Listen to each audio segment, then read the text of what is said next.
ด้วยความเคารพนอบนบเป็นที่สุดนะขอรับคนดีดีเนื่องด้วยทำดีประกอบกรรมกายวจีจิตพร้อมยอมเสียสละชีพพลีเพื่อชาติกษัตริย์นาปฏิบัติจิตนอบน้อม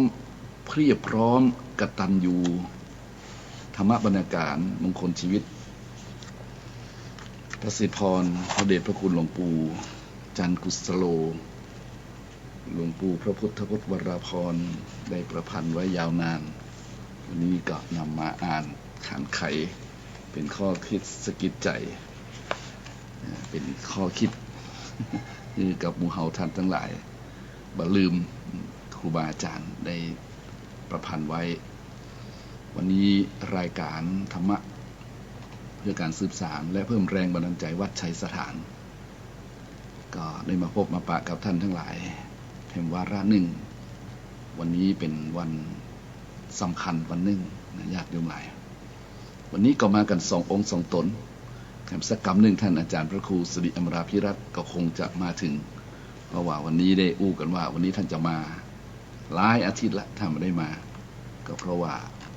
เป็นวันตีเป็นคือเว้นระยะห่างทางสังคมนะญาติโยมทั้งหลายก็ตอนนี้ก็ยังเว้นห่างเดี๋ยวก็ท่านออกท่านเข้ามาอาตมาก็ออกไป อยู่กันห่างๆห่างกันไว้ห่างกันไว้ตอนนี้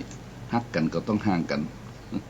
ญาติโยมทั้งหลายมันก็ดีเหมือนกันนะมันมีมุกในคำพูดนะฮักกันก็ห่างกันไว้เอ๊ะทำยังไงก็เพราะว่าถ้าอยู่กัน2 คนนี่เป็นว่า2 คน 3 คน 4 คนนี่มันจะทำให้เกิดการแพร่เชื้อนะตามในยุคนี้นะเพราะฉะนั้นก็อันนี้อู้กันม่วนๆเอาเปิงเลยนะโยมเนี่ยเนาะวันนี้รายการธรรมะเพื่อการสืบสานและเพิ่มแรงบันดาลใจวัดชัยสถานทางสถานีวิทยุคลื่นพระพุทธศาสนาชาติและสังคมวัดฝ่ายหินก็ได้มาพบกับท่านทั้งหลายแต่ว่าระหนึ่งวันนี้ตรงกับวันที่22 เมษายนญาติโยมทั้งหลาย22 เมษายนนี่เป็นวันอย่างโยมพุ่งก่อนใครตอบได้โทรมา053-114-332มีรางวัลเหรียญครูบาศรีวิชัย1 องค์นะญาติโยมทั้งหลายถ้าใครตอบได้นะวันนี้วันที่22 เมษายนเนี่ยเป็นวันอย่างเนาะนะถ้าใครโทรมาตอบได้ก็มารับรางวัลเด้อ053-114-332นะโยมนะต้องบอกต้องก่อนที่จะมาจะเฉลยนะต้องโทรมาก่อนตอนนี้ถ้าโทรมาก่อนนี่หมดสิทธิ์ละ วันนี้ก็ขออวยชัยให้ญาติโยมทั้งหลายอยู่ที่บ้านนะอยู่อย่างมีเรียกว่ามีความสำรวมในจิตเนาะจะไม่ได้คิดนะเพราะมันเป็นช่วงที่เราอยู่บ้านเพื่อชาติอยู่บ้านหยุดเชื้อหยุดบ้านหยุดเชื้อเพื่อชาตินะเราจะอยู่ยังมีความสุขได้ใดนั่นก็ใกล้ๆที่จะอู้กันไปเรื่อยๆแต่ขอท่านทั้งหลายปลอดภัยเนอะเอาใจช่วยทุกคนนะทุกคนทุกท่านนะอยู่ที่หนึ่งที่ใดใกล้ๆก็ขอให้เป็นที่ทราบว่าแม้พระสงฆ์พระเจ้าอยู่ในวัดที่ว่าก็เป็นห่วงศรัทธาญาติโยมทั้งหลายก็ขอท่านทั้งหลายปลอดภัยเด้อเนาะขอท่านทั้งหลายปลอดภัย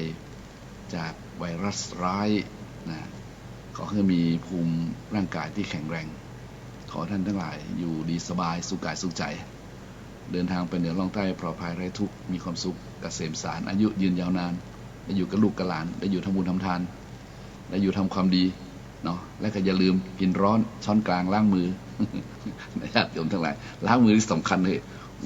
มันสำคัญนะต้องถือเป็นประจำแล้วเนี่ยโยมเนี่ยกินร้อนช้อนกลางล้างมือถือแล้วก็ถือสันโดษตัวนี้ต้องถือศีลตัวนี้นะถือศีลอยู่ไกลๆกันไว้ก่อนเนาะ วันนี้วันที่22 เมษายน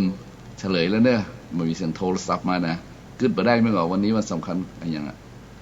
วันนี้เป็นวันคุ้มครองโลกโยมวันคุ้มครองโลกวันคุ้มครองโลกนะวันนี้นะโอ้วันนี้ที่มาอู้สักหน่อยนี่ก็เพราะอย่างวันนี้โลกเขากำลังเป็นทุกข์นะโลกของเขาโลกคือสระโอลอลิงกอไก่นะโลกโลกา โลกนี้นะโลกนี้กำลังเป็นระวุ่นระวือความจริงโลกมันระวุ่นระวือนะโลกมันมีความทุกข์แสนสาหัสที่เป็นได้แบกภาระมาเป็นหมื่นเป็นแสนล้านปีวันนี้เปิ้นก็มีการเช็คบินสักหน่อยนะเช็คบินก็คือมีไวรัสขึ้นมากับทำให้คนทั้งหลายหยุดการสัญจรเดินทางไปมาโน่นนี้นั่นทางน้ำทางบกทางอากาศก็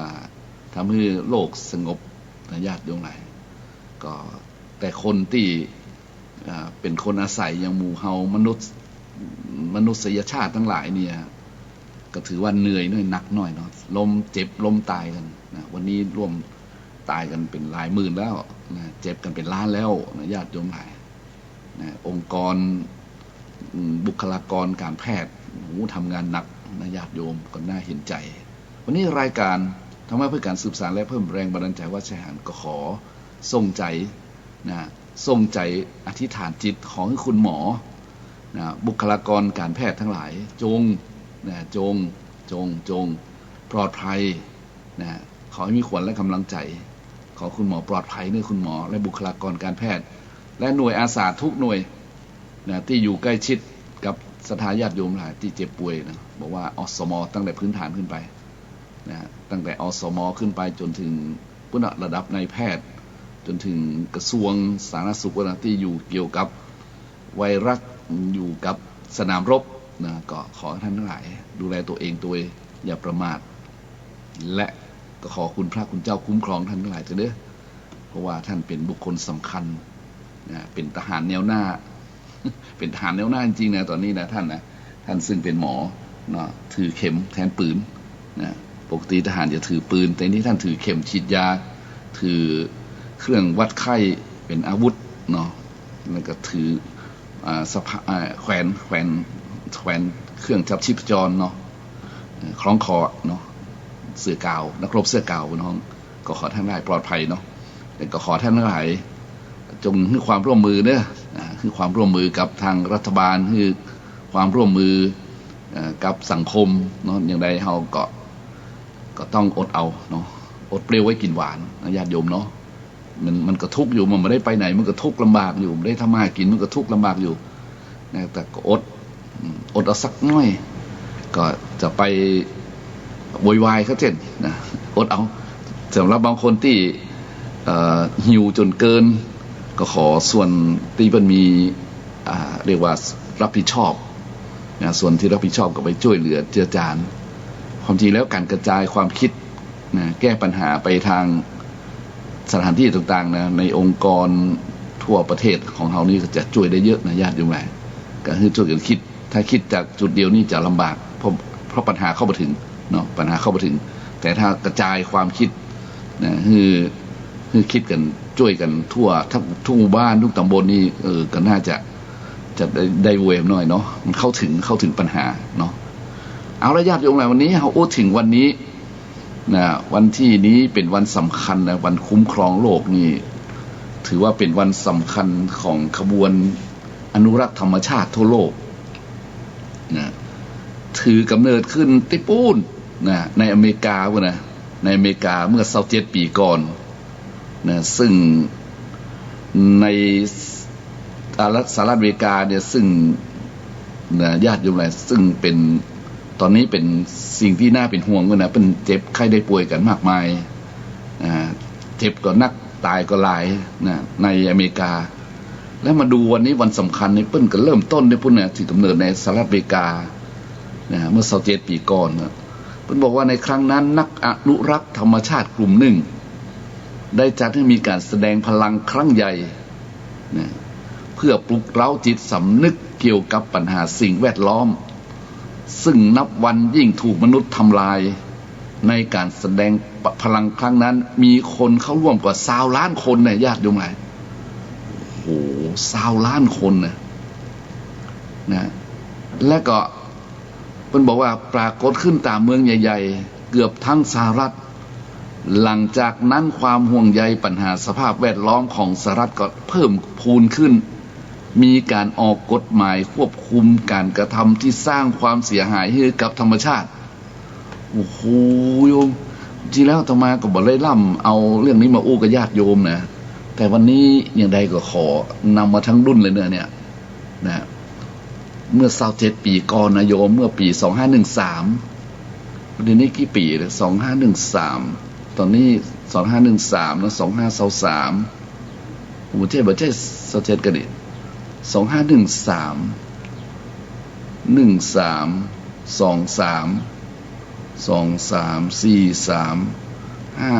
โอ้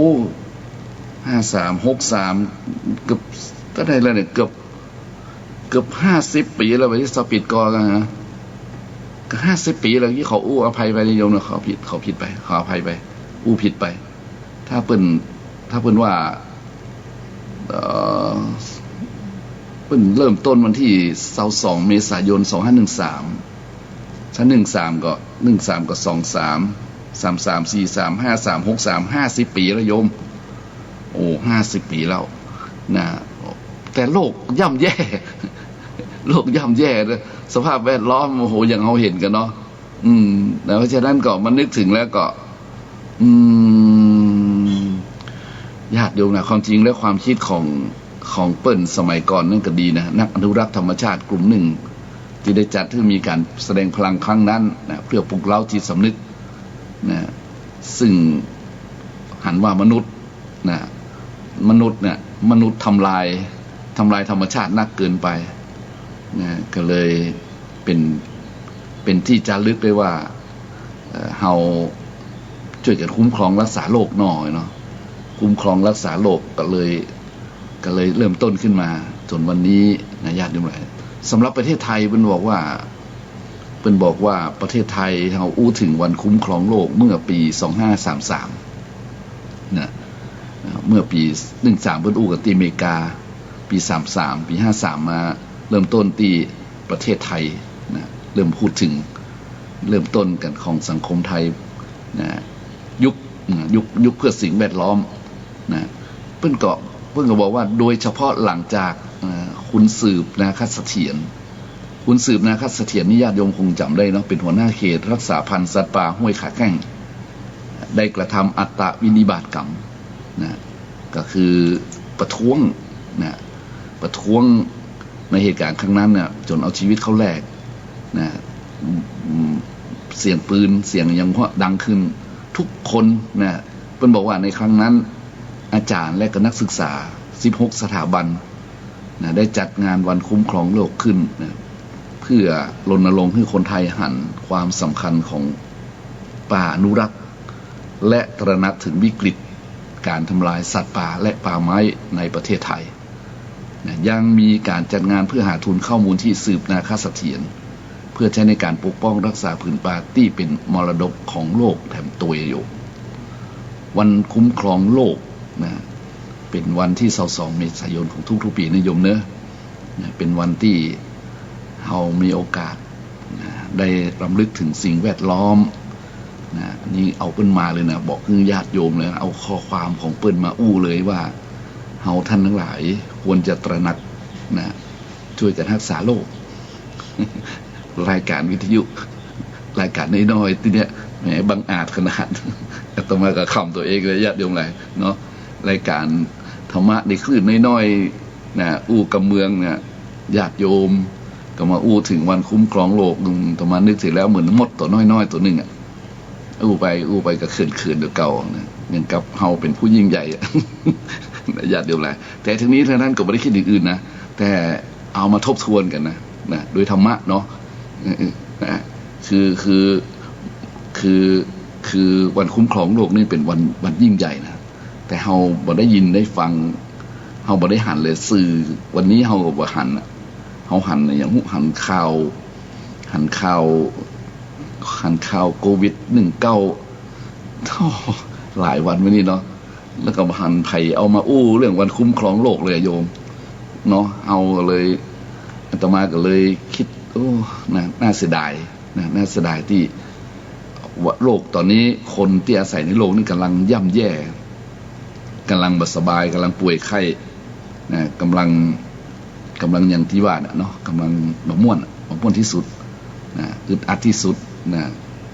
และก็เป็นกังวลที่สุดนะแล้วก็เป็นโกลาหลที่สุดเนี่ยท่านทั้งหลายถ้าเอามานึกถึงเมื่อ 40-50 ปีก่อนเนาะปี13เป็นรณรงค์แล้วนะเรื่องนี้นะเอามาอู้ถึงวันนี้ก็นะความจริงแล้วต้องเป็นระดับบิ๊กๆนะอู้อันนี้อาตมาอู้นี่อาตมาว่าจะถ้าไปถือสำนวนของโกเล้งเป็นก็ว่าบังอาจเจ้าตัวเล็กบังอาจนะเจ้าตัวเล็กบังอาจเพราะฉะนั้นก็คิดว่าบังอาจก็จะมาเนาะโยมเนาะนะเพราะว่าเฮาก็อยู่ในเรือเล่มเดียวกันหรอนะเฮามีสิทธิ์ที่จะอู้เฮามีสิทธิ์ที่จะบอกเฮามีสิทธิ์ที่จะบอกว่าท่านทั้งหลายหันใจโลกตัวเน้อโลกเขานั้นโดนรุมนะโดนรุมเอาประโยชน์จากโลกจนเกินไปแล้วเน้อนะเพราะฉะนั้นวันนี้เขาเห็นผลแล้วเน้อนะเขาจะแยกจะได้ก็ช่วยกันน้อยยังไงช่วยกันก็ช่วยกันรณรงค์กันต่อไปนะโยมเนาะขอทั้งหลายนะจงช่วยนะเรียกว่าช่วยบอกต่อว่าวันนี้วันคุ้มครองโลกวันนี้นะคุ้มครองทรัพยากรคุ้มครองธรรมชาติจะไปใจโลกจนเกินไปเนาะส่วนที่พูดถึงธรรมะก็วันนี้ก็ธรรมะที่คุ้มครองโลกนะเดี๋ยวจะให้ท่านมาหาพระธรรมะที่คุ้มครองโลกก็มาหันมาสักเทื่อท่านมาหาเมื่อไรจะมาเนี่ยคือเดี๋ยวถ้าได้ได้จ่าไปเดี๋ยวท่านมาหามาก็จะเรียกว่าจะได้มาต่อเนื่องกันเนาะทำอันคุ้มครองโลกทั้งหลายถ้าท่านทั้งหลายอยู่ที่บ้านท่านก็คือมีธรรมะคุ้มครองบ้านกันแล้วกันเนาะทำคุ้มครองโลก2มันว่านะมี2อย่างง่ายๆนะคือหิริและโอตตัปปะนะญาติโยมหลายหิริและโอตตัปปะหิริคือความละอายนะละอายต่อบาปนะต่อการทำความชั่วนะโอตตัปปะก็คือการสะดุ้งมันเนาะการสะดุ้งกลัวนะหิริโอตตัปปะหิริคือความละอายเกรงกลัวนะหิริคือความละอายโอตตัปปะคือความเกรงกลัวนะชักจะให้หลับนะญาติโยมหลายเพราะฉะนั้นก็ขอญาติโยมทั้งหลายจงประพฤติปฏิบัติตามธรรมกันแล้วกันเนาะวันนี้ทำคุ้มครองโลกเราก็อู้ถึงหิริโอตตัปปะในความเป็นจริงญาติโยมทั้งหลายก็เป็นผู้ที่มีหิริโอตตัปปะอยู่แล้วนะญาติโยมหลายนะหิริซึ่งแปลว่าความละอายแก่ใจที่จะคิดชั่วจะพูดชั่วจะทำชั่วนะซึ่งมันเป็นความรู้สึกภายในเพราะว่าคุณธรรมบ่มีใครมาเตือนนะบ่มีใครไม่เตือนโยมมันจะเป็นความรู้สึกเพราะว่ากุศลจิตฝ่ายดีเนี่ยกุศลจิตฝ่ายดีมันกระตุ้นเตือนว่าอย่าไปทำนะสิ่งนั้นนะไม่แต่คิดมันก็ห้ามเราเลยโยมนะกุศลจิตจะห้ามกันพอจะคิดจะทำชั่วเนี่ยคิดจะทำชั่วนะถ้าเป็นกุศลจิตฝ่ายดีเป็นหิริเกิดขึ้นในใจเนี่ยนะจะบอกว่าอย่านะเนี่ยพอคิดชั่วมันก็เริ่มสลัดความคิดออกไปก่อนละนะเริ่มสลัดความคิดที่บดีนะที่มันเป็นความคิดฝ่ายเลวร้ายความคิดฝ่ายเลวร้ายเป็นความคิดที่จะทำร้ายนะทำลายนะเป็นความคิดที่จะเอาในสิ่งที่บัจจัยของตัวเนี่ยมันมีความคิดชั่วๆหลายๆอย่างเกิดขึ้นนี่นะด้านคุณธรรมหิริตัวนี้ก็จะเข้าไปกำจัดนะเข้าไปกำจัดความคิดนั้นว่าเฮ้ยอย่านะอย่าฆ่าเขานะอย่าไปขโมยเขานะไม่หรออย่าไปแย่งชิงคนรักเขานะอย่าไปโกหกเขานะอย่าไปดื่มสุรายาเสพติดนะอย่ามันหิริตัวนั้นมันละอายนะมันยับยั้งได้ในญาติโยมหลายยับยั้งในความคิดปุระยับยั้งในจิตปุระซึ่งตัวนี้ต้องหันด้วยการนั่งหลับตามองเข้าไปนะความคิดมันเป็นเริ่มต้นแล้วโยมเริ่มจากจิตคิดอกุศลก่อน นะจิตคิดกุศลก่อนนะถ้าจิตคิดกุศลก็รู้ว่าจิตมันคิดกุศลนะมันเนี่ยแบบเนี้ยมันคิดกุศลกันเลยอย่าไปทำนะเนี่ยอย่าไปพูดนะอย่าไปโน่นนี่นั่นนะเนี่ยมันจิตเป็นกุศลมันจะเป็นภายในโยมนะอันนี้เพราะว่าหิริมันเกิดละอายขึ้นมานะตัวนี้เพราะว่าเป็นธรรมที่อยู่ในจิตเป็นเทวธรรมกับพวกห้องนะเป็นเทวธรรมเป็นธรรมของเทวดานะเทวดานี่มีละอายแล้วก็มีโอตตัปปะนี่แหละมีหิริโมตตัปปะนะเพราะฉะนั้นไผ่ก็ตามแต่ถ้ามีธรรมตัวนี้แล้วคนนั้นเพิ่นบอกว่าตกน้ำบ่ไหลตกไฟบ่ไหม้นะตกน้ำบ่ไหลนะก็มีที่เกาะหรอมีอย่างเป็นที่เกาะมีหิรินะโอตตัปปะนี่แหละเป็นที่เกาะเพราะฉะนั้นโอตตัปปะก็คล้ายกันโยมนะแต่มันละเอียดกว่าน้อยก็คือโอตตัปปะนี่ความเกรงกลัวต่อบาปนะเกรงกลัวนะเกรงกลัวนี่เพิ่นเปรียบเทียบไว้ค่อนข้างจะชัดเจนว่ากลัวอย่างใดเพิ่นบอกว่าเหมือนกับมีสัตว์อย่างหนึ่งคือเพิ่นว่าจามจุรีในสมัยก่อนนะสมัยก่อนเพิ่นว่าจามจุรีมีสัตว์ตัวหนึ่งจามจุรีมันเป็นสัตว์ที่รักห่วงหางงามมากนะหางจามจุรีนี่งามมากแล้วทีนี้ก็สัตว์ตัวนี้ก็ห่วงพวงคนที่พวงหางนะก็ถนอมว่าอย่างดีนี่เพราะว่าเกรงกลัวคนห่างลุดไปอย่างนั้นประมาณนั้นเพราะฉะนั้นหิริโอตตัปปะนี้จึงสำคัญนะในการที่จะทำอย่างแล้วแต่ที่มันเป็นประโยชนะที่เกิดขึ้นกับใจของตัวเก่านะแล้วก็จะได้คุ้มครองใจตัวเก่าบ่ให้ตกไปตามอำนาจของความโลภความโกรธความหลงตอนนี้ธรรมะจะให้ท่านนิมนต์ท่านนะครับนิมนต์ท่านพระครูสิริอมราภิรัตน์มาเนาะเพราะวันนี้จะให้ท่านเพราะจะมาได้จัด2 อาทิตย์นะสองพุธละตอนนี้นิมนต์เลยนะครับนิมนต์เลยท่านพระครูสิริอมราภิรัตน์มาถึงแล้วนิมนต์เลยนะครับส่วนธรรมะก็มาเป็นเกริ่นกล่าวนะเกริ่นให้ญาติโยมฟังว่าวันนี้เป็นวันคุ้มครองโลกนะเฮาก็ใจธรรมะที่คุ้มครองตัวเก่านะคุ้มครองตัวเองก็คือหิริโอตตัปปะนะครับฉะนั้นท่านพระครูสิริอมราภิรัตน์มาแล้วนิมนต์เลยนะครับนิมนต์เลยมาต่อเลยนะครับด้วยเวลาท่านเยอะๆนะวันนี้รายการธรรมะเพื่อการศึกษาและเพิ่มแรงบันดาลใจวัดชัยสถานก็มาจากญาติโยมฟังพอจะ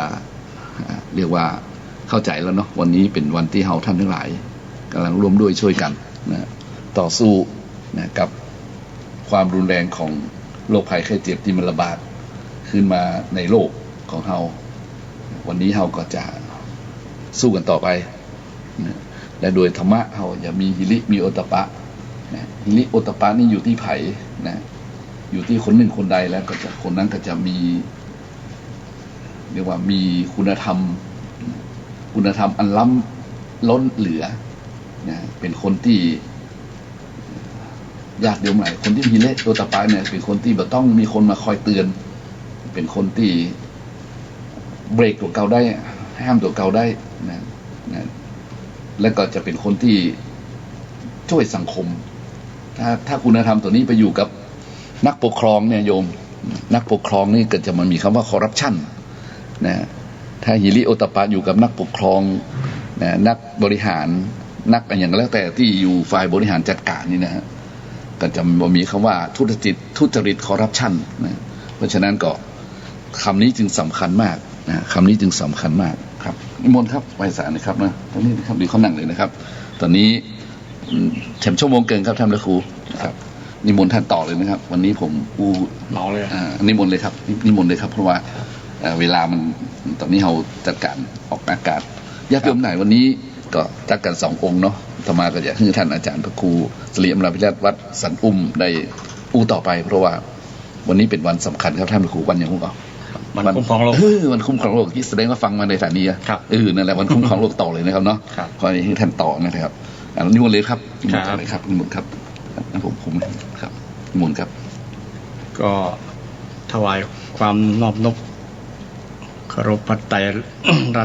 ตนตรัยคือพระพุทธพระธรรมพระสงฆ์ขอถวายความเคารพ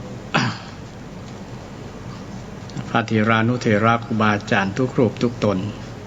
เจริญพรศรัทธาญาติโยมที่รับฟังรายการธรรมะเพื่อสืบสานและเพิ่มแรงบันดาลใจจากวัดชัยสถานวันนี้ก็เป็นวันพุธที่ 22 เมษายนซึ่งเป็นวันสำคัญวันหนึ่งที่ว่าเพิ่นกำหนดถือเป็นวันคุ้มครองโลกคุ้มครองโลกคุ้มครองโลกวันที่คุ้มครองที่ท่านอาจารย์ได้ เอ่ยไปก่อนหน้านี้ว่าธรรมะที่จะทำให้คุ้มครองโลกมีสองอย่างมีหิริโอตตัปปะเนาะซึ่งเป็นธรรมะที่พระเจ้าได้สอนมาตั้ง 2,000 กว่าปีซึ่งใครมีในจิตในใจ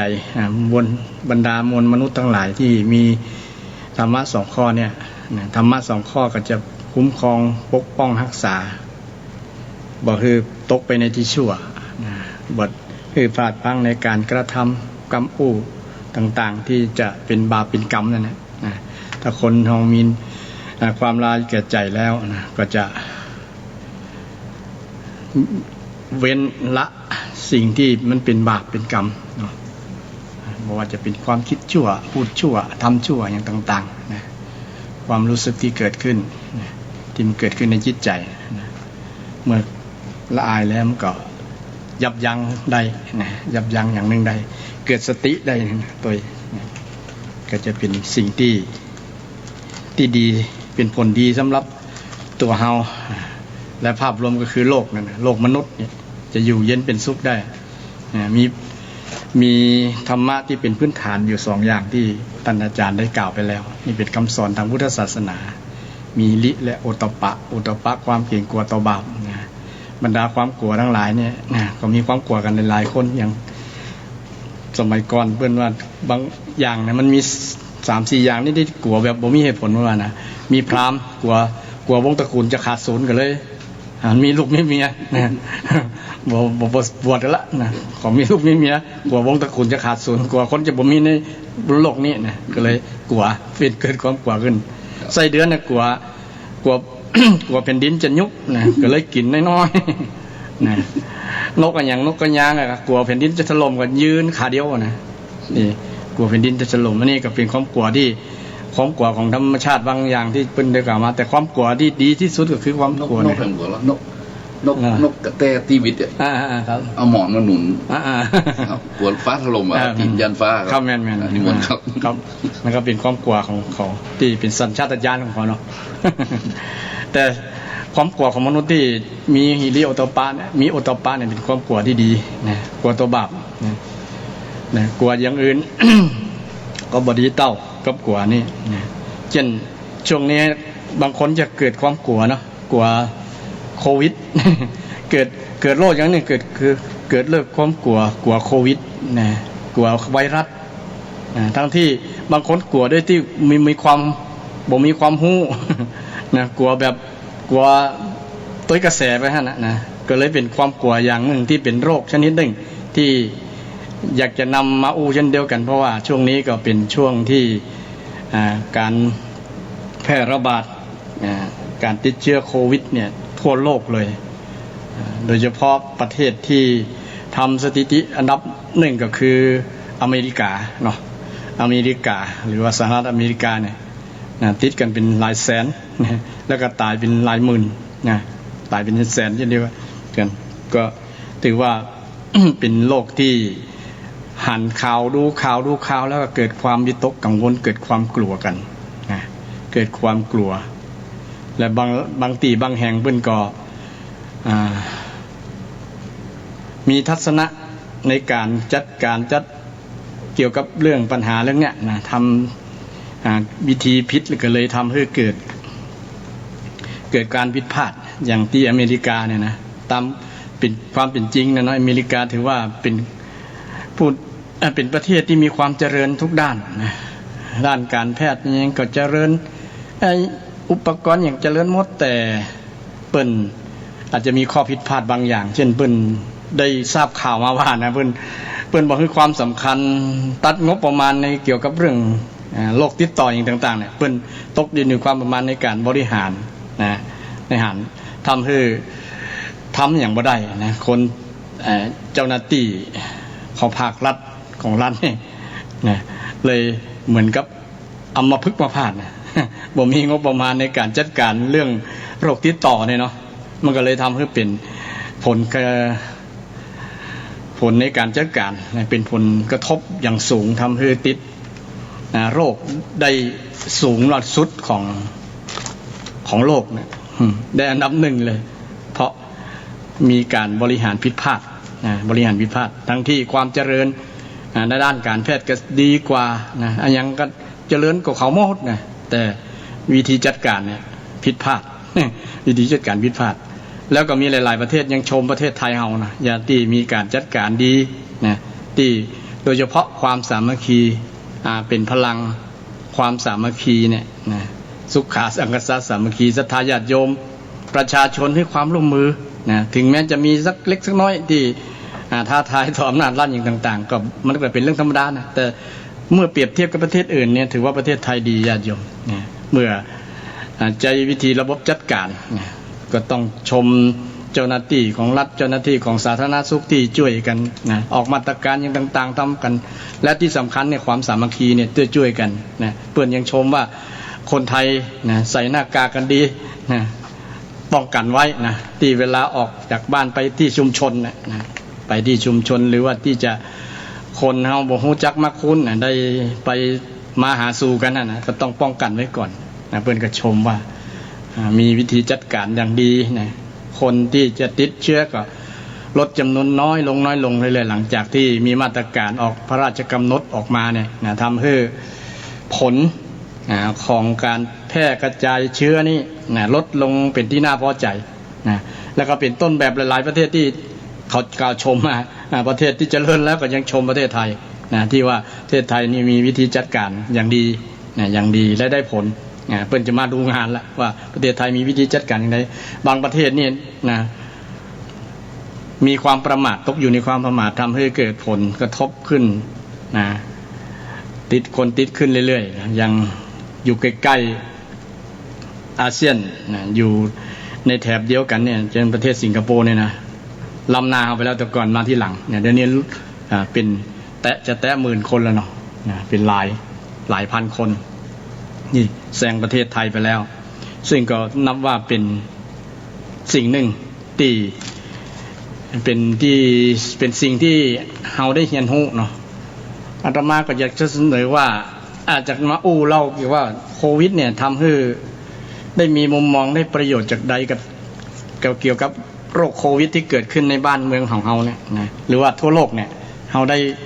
ด้อย่างจากมันมองในแง่ดีเนาะเฮาได้อย่างจากมันแน่เหลือเกินว่ามันก็ต้องมีข้อเสียแน่นอนละแต่ว่ามองในแง่ดีเนี่ยมันมีข้อดีอย่างที่มองในแง่เสียก็มันเสียหลายอย่างเนาะโดยเฉพาะประเทศไทยเฮาเนี่ยก็เรื่องเศรษฐกิจแน่นอนละโมโหจะฟื้นเมื่อใดล่ะแต่มองในแง่ดีมันก็มันได้หลายอย่างที่มันเกิดขึ้นเนาะเกิดขึ้นในสังคมในภาพรวมทั่วโลกเนี่ยนะอาตมาก็มองว่าหนึ่งมันได้ความเปลี่ยนแปลงได้เห็นความเปลี่ยนแปลงของโลกเขาเนี่ยนะความเปลี่ยนแปลงจากอย่างพ่องเปิ้นว่า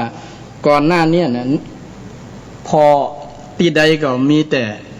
มวลภาวะต่างๆเดี๋ยวนี้มวลภาวะทางอากาศก็ดีทางน้ำก็ดีเนี่ยน้ำก็จะหันใสขึ้นบางที่บางแห่งเนี่ยอย่างเช่นประเทศอินเดียญาติโยมคนอินเดียส่วนหนึ่งส่วนหลายที่แล้วล่ะเพิ่นมีความเชื่อว่าไปอาบน้ำไปส่งน้ำไปสระไปล้างไปสวยตัวที่แม่น้ำคงคาเนี่ยจะทำให้บริสุทธิ์นะเนาะแต่เดี๋ยวนี้ผมมีไผไปนั่นแล้วเรากลัวจะเป็นโรคโควิดนะน้ำก็ใสขึ้นแต่ก่อนขุ่นจะบอกหัวน้ำอย่างปัสสาวะอุจจาระอย่างต่างๆสภาพน่ะมันอยู่ในนั้นหมดเป็นน้ำที่บ่สะอาดเดี๋ยวนี้น้ำใสเนี่ยเพิ่นถ่ายภูมิมาหันนะ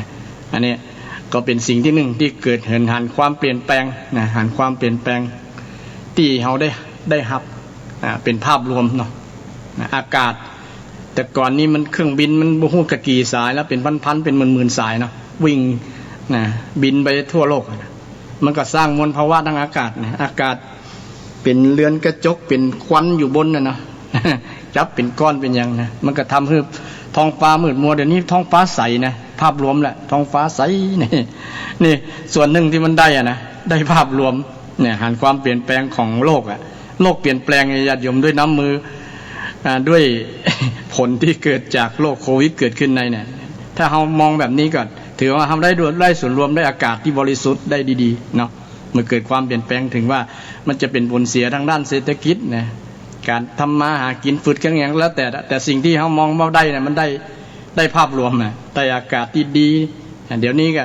เรื่องรถลาจะไปไหนมาไหนเพิ่นกันบางประเทศเนี่ยเพิ่นก็ปิดประเทศเนาะล็อกดาวน์อย่างต่างๆทำให้มันเป็นผลนะเกิดการเปลี่ยนแปลงในสภาพอากาศก็ดีสภาพทางพื้นดินต่างน้ำต่างอากาศอย่างต่างๆมันเปลี่ยนในทางที่ดีไงนะอากาศสดใสนะควันมลภาวะต่างๆก็ลดจำนวนลงดีขึ้นนี่เราหันความเปลี่ยนแปลงเนาะญาติโยมแล้วก็เปลี่ยนแปลงสิ่งต่อไปนี้บางครั้งอาจจะเป็นวิถีชีวิตคนต่อไปก็ได้เช่นชีวิตที่อยู่บนชีวิตที่ใจระบบทำงานแบบบ่ต้องได้มาที่บริษัทเนี่ยนะ บ่ต้องไปในบริษัทนะมันเมินไปเตื้อก็ได้สักกึ่งเดือนไปก็เตื้อทำงานอยู่ที่บ้านก็ได้เป็นต้นเนาะต่อมันก็จะเกิดการเปลี่ยนแปลงที่จะได้หันกันนะจะเข้าสู่ระบบที่ว่า 5G อย่างประมาณนั้นนะติดต่อกันประชุมกันอยู่ที่บ้านนะใจแบบวิดีโอคอลอย่างคนว่านะนะบ่ต้องไปจุ่มนุมประชุมอย่างกันเป็นในห้องประชุมละนะอยู่ที่บ้านก็ประชุมกันได้เป็นต้นนี่เกิดความเปลี่ยนแปลงได้หันความเปลี่ยนแปลงได้หันธรรมะหันความธรรมชาตินะธรรมชาติว่าบางสิ่งบางอย่างมันก็เกิดขึ้นตั้งอยู่ดับไปเนี่ยอนิจจังทุกขังอนัตตาเนี่ยนี่ก็เป็นสิ่งที่เราได้หันนะความเปลี่ยนแปลงที่ ที่จะเกิดขึ้นบนโลกใบนี้และเกิดขึ้นแล้วนะซึ่งโควิดยังบ่จบแต่นะแล้วก็คิดว่าคงบ่ไกลอาตมานะว่าอาตมาว่านะเพราะว่าก็ยึดเอาหลักธรรมคำสอนที่พระเจ้าว่ามันเกิดขึ้นตั้งอยู่ดับไปมันสิ่งหนึ่งมันเกิดแล้วมันก็ต้องตั้งอยู่สักพักหนึ่งนะมันเจริญสักพักหนึ่งมันก็เสื่อมมันก็ดับไปนะมันเกิดดับแล้วเนี่ยมันบ่คงทนบ่นิรันดร์แล้วนะสักวันหนึ่งก็ต้องผ่านไปแน่นอนนะอย่างเมืองไทยของเราเนี่ยก็ประมาณสักเดือนหน้านี่ก็หมดญาติโยมบ่มีละนะฝนตกสัก2-5ก็ไปหมดแล้วนะบ่เจี้ยก็ค่อยพอนะญาติโยมนะแล้วประเทศไทยของเราเนี่ยเป็นประเทศที่อากาศร้อนนะมันบ่เปิงมันบ่กับตีโรคเชื้อไวรัสมันจะเจริญเนาะมันกลัวความร้อนไงกลัวความร้อนนะเจอความร้อนก็เจริญยากละแต่ก็บ่ได้หมายความว่ามันจะเกิดบ่ได้นะเกิดได้แต่ถ้าเฮาตั้งอยู่ในความประมาทนะเฮาก็ใจชีวิตแบบบ่ประมาทแต่นะบ่คือประมาทเนี่ยแต่บ่คือตกใจบ่คือกลัวไงนะบ่กลัวแล้วก็บ่ประมาทบางคนกลัววิตกกังวลจิตตกนะช่วงที่นะมีการแพร่ระบาดของโรคเนี่ยนะโดยเฉพาะมีกฎระเบียบพระราชกำหนดกำหนดกฎเกณฑ์คืออยู่กับบ้านกับจองบ่คือไปไหนเวลาตะหันห้ามออกบ้านเวลาตะอีออกไปตะอีนี่ก็ถือว่ายังดีนะเพิ่นบ่ปิดยาว24ชั่วโมง24ชั่วโมงเนี่ยนะถือว่าดีแล้วญาติโยม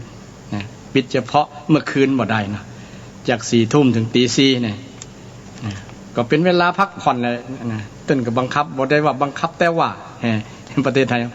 แต่ก็ได้รับความร่วมมือของศรัทธาญาติโยมของประชาชนที่ให้ความร่วมมือกับทางภาครัฐก็ต้องชมเชยในส่วนนี้นะโดยความร่วมมือร่วมแรงสามัคคีกันในผลที่เขาได้นะก็คือหันความเปลี่ยนแปลงต่อไปนี้อาจจะได้ใช้ชีวิตแบบอย่างแบบใหม่นะแบบใหม่ๆหลายๆอย่างนะคงจะเหมือนเดิมแล้วนะ คงจะบ่เหมือนเดิมเพราะใช้ชีวิตแบบบ่ประมาทนะอย่างมีงานศพงานสักเนี่ยเพิ่นก็จัดแบบระมัดระวังนี่แต่ก่อนนิมนต์ตุเจ้าก็ต้อง เพิ่นจะนั่งติดกันเดี๋ยวนี้ก็แยกอาสนะห่างกันเป็นเม็ดนี่แล้วก็ฉันไผฉันมันเข้ากองเข้าหอย ก็เป็นชีวิตเป็นวิถีชีวิตแบบหนึ่ง ที่ได้เจออย่างต่อมาก็ได้เจอหลายครั้งเกี่ยวกับนี้ก็ถือว่าเป็นการระมัดระวังกับเป็นการวิธีจัดงานแบบระมัดระวังเนาะป้องกันไว้นะต่อไปก็จะเป็นแบบในการจัดนี่เห็นว่ามันดีหรอกแบบนี้นะก็จะเป็นจัดกันไปเรื่อยๆนะมันก็จะพัฒนาไปเรื่อยๆนะก็ต่อไปก็จะเป็นวิถีชีวิตไปเลยประมาณนั้นนะเราก็จะต้องเตรียมใจรับแบบนี้นะวิถีชีวิตแบบที่เพื่อนว่าความห่างของทางสังคมเนาะโซเชียลดิสแทนซิ่งนี่ก็นะเพื่อนคืออยู่ห่างระยะกันนะมันก็เป็นผลดีหลายๆอย่างถึงว่านะผลดีที่ว่าบางอย่างเนี่ยอย่างเช่นช่วงนี้กับน้ำมันก็ราคาถูกลงติ๊กๆนะเพราะว่าคนบ่ได้ไปไหนมาไหนเนาะปิดประเทศกันหลายประเทศนะรถก็บ่ได้วิ่งก็มีวิ่งน้อยๆนะโดยเฉพาะรถที่ส่งครัวส่งของนะรถที่จำเป็นต้องทำงานรถของตั้งพยาบาลอย่างต่างๆนี่นะรถอื่นเพิ่นบ่ได้ค่อยได้ไปไหนรถชาวบ้านคนธรรมดานี่นะบ่ได้ออกไปไหนก็มันก็บ่มีมันบ่ได้ใจน้ำมันก็ถูกลงแล้วก็ผลที่เห็นชัดๆอย่างหนึ่งก็คือการสู้รบกันอย่างกันเรื่องสู้รบกันก็เงียบดักปิ้งไปอย่างในเมืองไทยเฮาเนาะทั้งภาคใต้ภาคหยังก็ดักเหมือนกันหรอนั่นก็กลัวโควิดเหมือนกันเนาะหมู่กลัวการไล่นะก็เงียบไปก็เป็นผลดีที่ได้เกิดขึ้นในช่วงโควิดนี่การบ้านการเมืองบางครั้งก็บ่มีการทบเถียงกันยังแต่ว่าเนาะลองโควิดมันหายไว้อาจจะบ่แน่อาจจะเถียงย้อนหลังกันเนาะแต่ช่วงนี้มันเงียบไปเงียบไปเพราะว่าคนเฮามาหันความสำคัญหันปัญหาร่วมกันแก้ปัญหาร่วมกันเนี่ยเนาะมันทำให้เกิดประโยชน์ได้ข้อต่อมาก็คือได้เพื่อนได้มิตรภาพได้เพื่อนที่ดีเนี่ยช่วงนี้จะหันเขาจะได้รู้ว่าไผเป็นเพื่อนที่ดีพ่องเพื่อนที่ดีในทางภาษาพาเพิ่นว่ากัลยาณมิตรทางพุทธศาสนาเนี่ยพระพุทธเจ้าได้สอนไว้ว่าให้รักดูลักษณะ4ประการคนที่เป็นมิตรดีเนี่ย1มีอุปการะ2ร่วมสุขร่วมทุกข์3แนะนำประโยชน์4มีน้ำใจคน4ประการเนี่ยเป็นมิตรดีมิตรมาจาก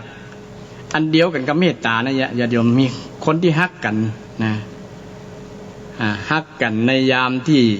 เจอภัยเจอปัญหาเนี่ยนะจะหันหกหันใจมีความปรารถนาดีต่อกันนี่แหละเขาว่าเป็นมิตรนะคนทั่วโลกเดี๋ยวนี้มีมิตรภาพเพราะว่าตกเป็นเพื่อนร่วมเกิดแก่เจ็บตายร่วมกันนะหันเจอปัญหาเหมือนกันนะเจอโควิดเหมือนกันก็จะหันอกหันใจมีวิธีจะยื่นมือช่วยเหลือเกื้อกูลกันเนี่ยนั่นเป็นมิตรเนี่ยมีความปรารถนาดีต่อกันบ่เอาเปรียบกันบ่จ้างกันนะนี่ลักษณะนี้เขาเนาะมิตรเลยเกิดมิตรภาพคนที่ชื่อว่ามิตรเนี่ยที่อยู่ใกล้เฮาที่สุดก็คือพ่อคือแม่เป็นกัลยาณมิตรทีนี้มาดูความหมายของมิตรกัลยาณมิตรที่บอกว่ามี4ข้อญาติโยมมีอุปการะคือมีคุณูปการต่อเฮามี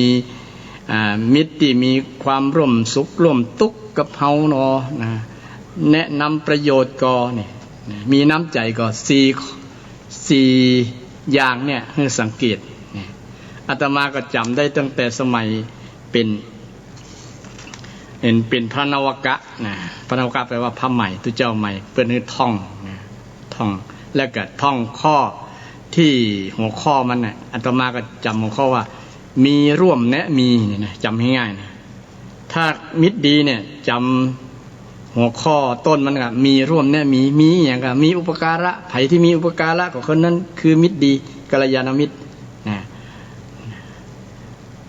ไผที่ร่วมสุขร่วมทุกข์คนนั้นก็คือมิตรดีนะ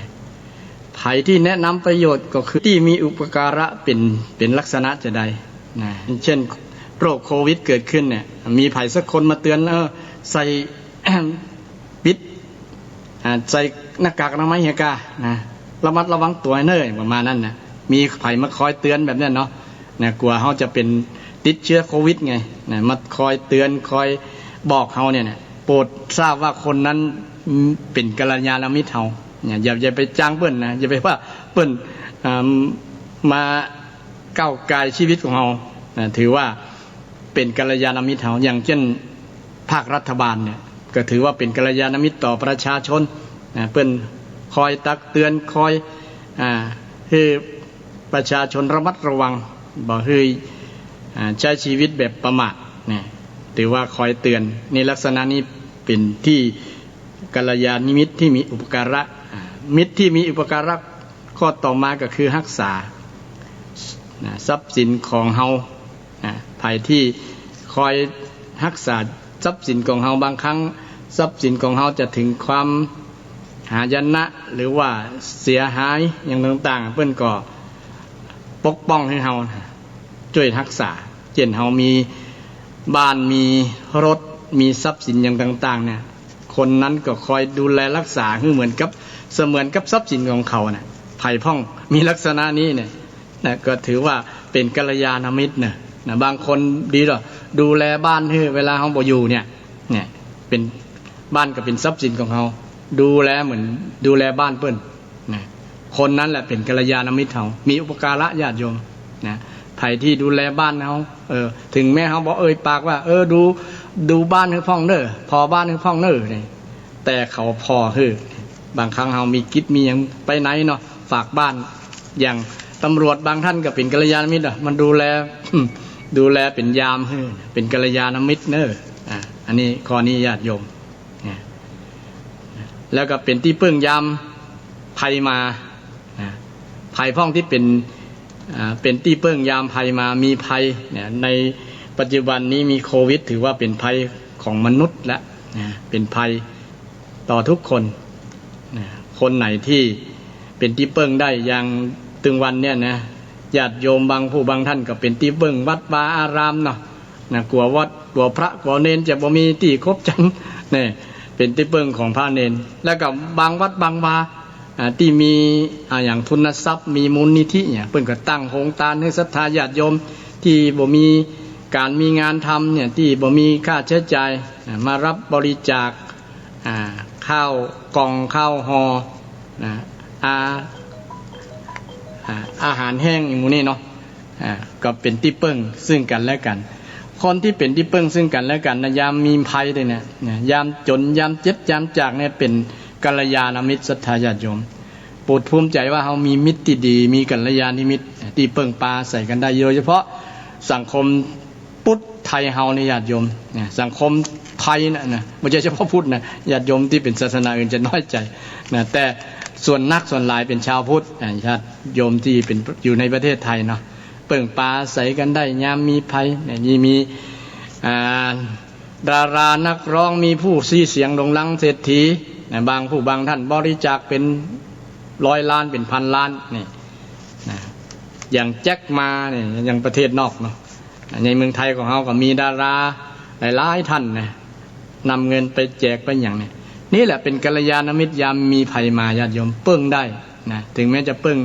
ได้บทตลอดกาลก็แล้วแต่เป็นถือว่าเป็นกัลยาณมิตรนะคนที่ช่วยในยามทุกข์ยามยากเนาะเปิ้งปลาใส่กันเนี่ยถือว่าได้กัลยาณมิตรแล้วยามมีกิจก็อาสาทำแทนได้เนี่ยไผที่กำลังตกอยู่ในความทุกข์เนี่ยมีไผสักคนยื่นมือมาช่วยผมเป็นยังเขาทำแทนได้เนอะเปิ้งปลาใส่ได้โยมเขา บางครั้งเราจะเจ็บเป็นเอ็นอุ่นบ่สบายเนี่ยมีคนมาอาสาช่วยทำให้เนี่ยคนนั้นถือว่าเป็นกัลยาณมิตรเนี่ยเบิ่งได้นี่เป็นมิตรที่มีอุปการะข้อแรกข้อที่สองร่วมสุขร่วมทุกข์นี่มีลักษณะพุทธเจ้าได้สอนไว้ว่าบอก บอกความลับบอกความลับแก่คนนั้นได้หรือว่าคนนั้นบอกความลับแก่เราได้คือเชื่อใจกันนะแล้วก็บอกแพร่งพลายบอกไปเอาความลับนี้ไปบอกกับคนอื่นนะคือบางคนที่ถือว่าเป็นกัลยาณมิตรทางภาคอีสานเพื่อนห้องว่าเป็นเซียวกันตั้งเหนือนี่ห้องอย่างก็เป็นเพื่อนที่ดีเท่ากันนะ เป็นกัลยาณมิตรที่ดีเนี่ยเบิ่งปากันได้นะจากเพื่อนเฮียนตัวกันเพื่อนเล่นเพื่อนแอลอย่างต่างๆเนี่ยถ้ามีลักษณะที่มีความลับแล้วบอกไปแพร่งพายความลับที่จะเป็นผลเสียต่อเพื่อนเนี่ยคนนั้นถือว่าเป็นกัลยาณมิตรเพราะว่าถ้าไปบอกความลับมือกับคนอื่นไปแล้วนะมันก็จะเป็นผลเสียครับเพื่อนเฮากับปิดบังความลับไว้ให้กันบอกเพราะว่ามันเป็นเรื่องสิทธิส่วนบุคคลถือว่าเป็นสิทธิส่วนบุคคลที่บอกไปเอาเรื่องที่มันเรื่องที่บอกควรเปิดเผยไปบอกให้คนมันอาจจะเป็นอันตรายเป็นผลเสียต่อเพื่อนก็ได้เนาะคนลักษณะนี้ที่สามารถเก็บความลับของเพื่อนได้เนี่ยถือว่าเป็นกัลยาณมิตรแล้วข้อต่อมาก็ว่า มีภัยอันตรายและบ่ทิ้งกันนี่อย่างสังคมไทยเนี่ยมีกัลยาณมิตรกันทั้งนั้นบ่ละทิ้งกันญาติโยมก็บ่ละทิ้งเพื่อนบ้านใกล้เคียงกันก็บ่ละทิ้งกันหันอกหันใจกันยามที่มีปัญหาก็บ่ละทิ้งกันนี่เป็นเอกลักษณ์เป็นอัตลักษณ์ของชาวไทยเลยที่แสดงออกชัดเจนญาติโยมนี่เป็นสิ่งที่เป็นวัฒนธรรมที่น่าฮักน่าประทับใจมีฝรั่งคนหนึ่งอยู่ขอนแก่นญาติโยมชื่อมาเธออย่างมาวินนี่ลุงมาวินนะที่อยู่เขื่อนอุบลราชที่ออกรายการบ่อยๆเพื่อนว่าประทับใจว่าคนไทยคนอีสานคนไทยเนี่ยมีน้ำใจซึ่งกันและกันช่วยเหลือเกื้อกูลกันเวลาเตียวไปผ่านหน้าบ้านกับห้องกันกินข้าวเนี่ยประเทศอื่นบ่มีนะเวลามีการมีงานก็ช่วยกันเอามือเอาแรงกันเนี่ยมีในสังคมไทยยามเจ็บก็ช่วยกันนำไปส่งโรงยานะใครมีรถมีพาหนะนำไปส่งโรงยาเนี่ยคนลักษณะนี้เป็นกัลยาณมิตรนะเป็นสิ่งที่ประทับใจของคนต่างประเทศ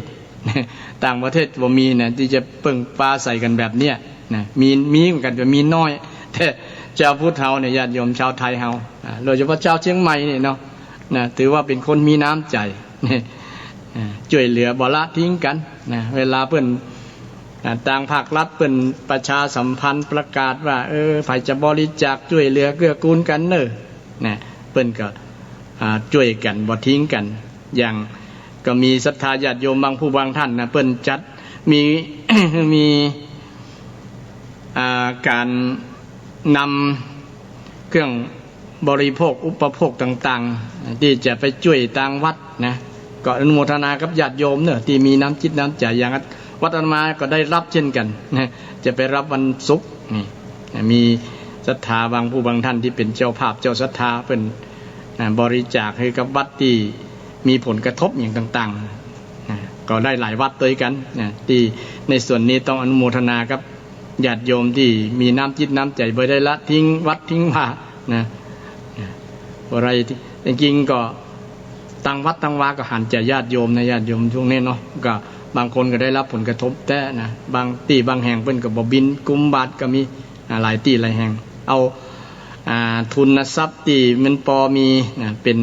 ทุนนิธิเป็นมูลนิธิอย่างต่างๆมาจัดการเกี่ยวกับเรื่องการคบฉันของพระเนนก่อนนะคือโลกมันซาไปมันหายไปก่อนค่อยบิณฑบาตกุมบาทตามปกติธรรมดาแต่บางวัดบางวาก็ยังกุมอยู่จะเป็นผลกระทบต่อพระเนนไงพระเนนแต่ก่อนเคยรับบิณฑบาตได้เต็มบาทเดี๋ยวนี้ก็ได้สักกึ่งบาทอย่างได้สักน้อยบางครั้งก็อดอย่างแต่ โดยเหตุนี้เองที่ญาติโยมเอ็นดูสงสารพระเนนเนาะก็เลยบ่ละทิ้งก็เลยมีโครงการช่วยทางวัดวาอารามศาสนาจัดให้การถวายข้าวปลาอาหารแห้งนำไปให้กับทางวัดไปจัดการได้บริโภคได้ฉันกันนี่ก็เป็นกัลยาณมิตรที่บ่ละทิ้งกันไผที่บ่ละทิ้งกันในยามมีปัญหายามจนยามเจ็บยามจากหมู่นี้นะก็ถือว่าเป็นกัลยาณมิตรญาติโยมนี่ผลที่เกิดจากโลกวิทยาวัตมาว่ามันได้กัลยาณมิตรนะมันได้มิตรดีมิตรภาพญาติโยมเนี่ยมันขยายความที่พุทธเจ้าได้สอนไว้ว่าไผคือกัลยาณมิตรเนี่ยกัลยาณมิตรคือร่วมสุขร่วมทุกข์มีสุขกับสุขตัวมีทุกข์กับทุกข์ตัวประมาณนั้นนะแม้ชีวิตก็สละนะก็สละให้ได้นะคนไหนที่มีจิตใจยอมสละแตนได้เนี่ยถือว่าเป็นสุดยอดเป็นมิตรสุดยอดกัลยาณมิตรที่ใกล้ชิดที่สุดก็คือพ่อคือแม่เนี่ยบางครั้งนี่พ่อแม่สละชีวิตให้ลูกได้นะลูกก็สละชีวิตให้พ่อแม่ได้เนี่ยเป็นกัลยาณมิตรซึ่งกันและกันและคนอื่นๆที่สามารถสละแตนได้เนี่ยถือว่าสุดยอดญาติโยมเป็นกัลยาณมิตรมิตรที่ดีงามมิตรที่มีรวมสุขรวมทุกข์ได้ข้อต่อมามิตรแนะนำประโยชน์ก็ขยายความไปเห็นว่ามิตรแนะนำประโยชน์เป็นจะได้พ่องก็จะทำเวลาเขาจะทำชั่วทำบ่ดีเนี่ยมีคนมาห้ามเนี่ยนะคนนั้นเป็นกัลยาณมิตรญาติโยมจะทำชั่วเนี่ยมีคนมาห้ามเนี่ยคนที่ห้ามเนี่ยจะถือว่าเขามาคัดอย่างเขานะถือว่าเขามาชี้ทางดีให้เรานะบอกทางสวรรค์ให้ได้ก็ว่าได้นะอันนี้บ่ดีเนี่ยนะมันจะเป็นผลเสียเนี่ยไผมาเตือนสติเฮาแบบเนี้ยนะถือว่าเป็นมีกัลยาณมิตรนี่ไผมาห้ามเฮาบอกว่าอย่าออกไปบ้านเลยอย่าไปเล่น อย่าไปแอวเนอะมันจะติดนะโควิดนี่ไผมีห้ามแบบเนี้ยนะโปรดเข้าใจว่าคนนั้นเป็นกัลยาณมิตรเฮาดีแล้วบางคนบอกพอใจมาห้ามยังชีวิตของเฮานะเฮาจะอดเอาอดบ่ได้นะประมาณนั้นนะอดตายก่อนอย่างประมาณนะเลยบอกฟังถ้ามีคนมาห้ามเนี่ยถือว่าเป็นกัลยาณมิตรเนี่ยเพราะว่าเขาก็หวังดีมีความปรารถนาดีเป็นที่ตั้งเนี่ยมีเมตตาจิตเนี่ยเมตตาจิตคือเป็นมิตรนั่นแหละนะมิตรส่งเสริมสนับสนุนคนทำดีเวลาเรามีทำดีเนี่ยก็มีคอยสนับสนุนไม่ใช่ว่าคอยอิจฉานะภัยที่ทำดีเนี่ยคนนั้น มีคนภัยสักคนมันยินดีก็มาโอ้ยินดีเนอร์นะดีละเนี่ยโอ้ทำดีแต๊ะเนี่ยนี่มีกัลยาณมิตรเย็นครูบาอาจารย์บางรูปหรือว่าพ่อแม่บางคนเนี่ยหันลูกทำดีแหละโอ้เด็ดเปิ้นก็ภูมิอกภูมิใจดีอกดีใจนะม่วนอกม่วนใจเพราะว่ามีกัลยาณมิตรคือพ่อคือแม่ครูบาอาจารย์มาสนับสนุนคนที่สนับสนุนทำความดีให้ภัยทำความดีแล้วบ่ไปอิจฉาตาร้อนนี่ถือว่าเป็นผู้ที่มีกัลยาณมิตรเนี่ยภัยที่มีจิตสนับสนุนมากล่าวชมยินดีกับเฮาเนี่ยนะคนนั้นน่ะถือว่าเป็นมีมิตรดีมิตรแท้เนี่ยนะมีกัลยาณมิตรในชีวิตแล้วโปรดภูมิใจญาติโยมถึงมีบ่นักบ่หลายกับคุ้นใจแล้วนะแต่บางคนก็ มีนักหลายนะก็ถือว่าเป็นบุญเป็นกุศลที่ได้มิตรดีนะได้มิตรดีกัลยาณมิตรนี่และมีบางคนถ้ามีบางคนมาฮือฟังได้เรียนฮู้อย่างที่เขาบอกเคยฟังบอกเคยฮู้เนี่ยมาบอกมากล่าวมันเป็นจะอีเนี่ยเอาความฮู้มาฮื้อนะบอกสิ่งที่ดีๆเหมือน เหมือนกับครูบาอาจารย์เนี่ยเนาะนะเปิ้นบอกสิ่งที่ดีๆมีประโยชน์เนี่ยนะครูบาอาจารย์คนนั้นก็เป็นกัลยาณมิตรพ่อแม่นะคือฟังนะพ่อแม่ก็ถือว่าเป็นครูคนแรกของลูกเนาะเนี่ยก็ให้ลูกได้ฟังสิ่งที่ดีๆฟังธรรมะฟังสิ่งที่เป็นสาระมีประโยชน์เนี่ย เฮาก็ฟังได้ได้ความรู้ได้สิ่งที่ดีๆงามสั่งสมมาท่านก็เป็นกัลยาณมิตรกับเฮาและเพื่อนเฮาในห้องเรียนก็ดีในการทำงานก็ดีเนี่ยไผมาบอกมากล่าวมานำสิ่งที่เฮาบ่เคยฟังบ่เคยหันบ่เคยฮู้เนี่ยเนาะนำมาบอกให้เฮาฮู้เฮาหันเฮาฟังได้ก็ต้องขอบคุณแล้วก็ต้องภูมิใจว่าเฮานี่ได้กัลยาณมิตรแล้วเนี่ยญาติโยมเพราะคนนั้นแนะนำสิ่งที่เป็นประโยชน์กับเฮาและข้อต่อมาที่เป็นคำขยายความที่ว่ามิตรแนะนำประโยชน์กัลยาณมิตรในข้อนี้มิตรแนะนำประโยชน์ก็คือบอกทางสวรรค์ไผที่มันบอกทางสวรรค์แปลว่าไปดีเนี่ยมีพระพุทธเจ้าเป็นต้นนะบอกทางสวรรค์ไม่ใช่บอกทางสวรรค์บอกทางนิพพานด้วยซ้ำนะบอกทางชี้ทางบรรเทาทุกข์ชี้สุขเกษมสารเนี่ยพระพุทธเจ้าเป็นกัลยาณมิตรที่สุดในโลกญาติโยมนะชี้บอกทางไผที่มาบอกทางบางครั้งเขามืดเนาะมืดมนอนตการพอกึดหาทางออกมาได้เนี่ยมีคนสักคนมาชี้แนะชี้นำเนี่ยถือว่าบอกทางสวรรค์นะมันโล่งมันแจ้งนะมันหันต่างเตียวต่างเดินต่างปฏิบัติดำเนินชีวิตไปเนี่ย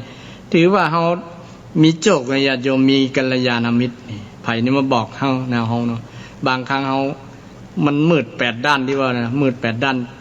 บ่ฮู้จะไปทางใดเนี่ยนะมีไผสักคนมาจี้บอกเหมือนกับมาเปิดตานะมันเปิดตาเฮาหันสิ่งที่จะเตียวไปทางหน้านะปัญหาบางอย่างมันตีบมันตันมันกึดบ่ออกบอกบ่ถูกเนี่ยเหมือนกับอย่างเส้นผมบางภูเขาเนี่ยนะมีไผสักคนเอาเส้นขนเส้นผมที่มันบังสายตาอยู่นั่นนะออกแล้วสวะสว่างหันทางที่จะไปนี่แหละเป็นทางสวรรค์บางครั้งเรากำลังตกอยู่ในปัญหานะมันมืดมันกึดอย่างบอกนะมันมีเกือบทุกคนแหละนะมีเกือบทุกคนถ้ามีไผสักคนมาแนะนำนี่นะถือว่าเป็นกัลยาณมิตรภูมิภาคภูมิใจญาติโยมนี่แล้วก็ข้อต่อมามีน้ำใจคนใดที่ตามมีน้ำใจเนี่ยแล้วพระพุทธเจ้าได้สอนว่าคนที่มีน้ำใจนี่เป็นกัลยาณมิตรจะได้มีลักษณะจะได้พ่องเวลาทุกข์ก็ทุกข์ตัวกันนะเวลาสุขก็สุขตัวกันนะมีคนมาเตียนนะมาติเตือนเพื่อนเฮาก็ไปหรือว่ามาติเตือนเฮาเนี่ยเนาะเพื่อนคนนั้นก็มาเดือดร้อนแทนเนี่ยเป็นต้นนะบางทีเฮาบ่ได้ผิดได้อย่างนะมาติเตียนนี่ต่างๆคนนั้นมาจะมารับรองความดีของเฮาประมาณนั้นเด้อนะบ่คือคนที่มาติเตียนเฮาเนี่ยคือนำป้องกันเกียรติยศชื่อเสียงเฮานะเจอคนแบบนี้ถือว่าคนนั้นเป็นกัลยาณมิตรแล้วก็เจอไผคนใดที่คนมาสรรเสริญเฮาแล้วมีไผสักคนที่มายอมรับสนับสนุนว่าเนี่ยคนนี้แหละเฮานี่แหละดีอ้ายเนี่ยคนนี้แหละดีเนี่ยสนับสนุนเสริมความเชื่อมั่นกับคนนั้นถือว่าคนนั้นเป็นกัลยาณมิตรบ่ไปอิจฉาตาร้อนหันเปิ้นสรรเสริญแล้วก็โอ้มักอันละประมาณนั้นคือบ่ยอมรับนะกลัวคนอื่นจะได้ดีหน้าเกินดีเกินกว่าดีเกินหน้าอย่างเดินตาประมาณนั้นนะบ่ยอมรับนะคนเอาส่วนหนึ่งครับเป็นลักษณะนั้นถ้าให้หันไผสักคนไปชมคนนั้นคนนี้เนี่ยก็จะบ่ยอมรับง่ายๆแต่ถ้ามีไผสักคนยอมรับดีได้แล้วนะมันก็ดีได้แล้วอย่างประมาณนั้นคนที่ว่าดีได้แล้วน่ะมันก็ดีได้แล้วยอมรับนับถือสนับสนุนเฮาแทนน่ะแทนตัวเฮา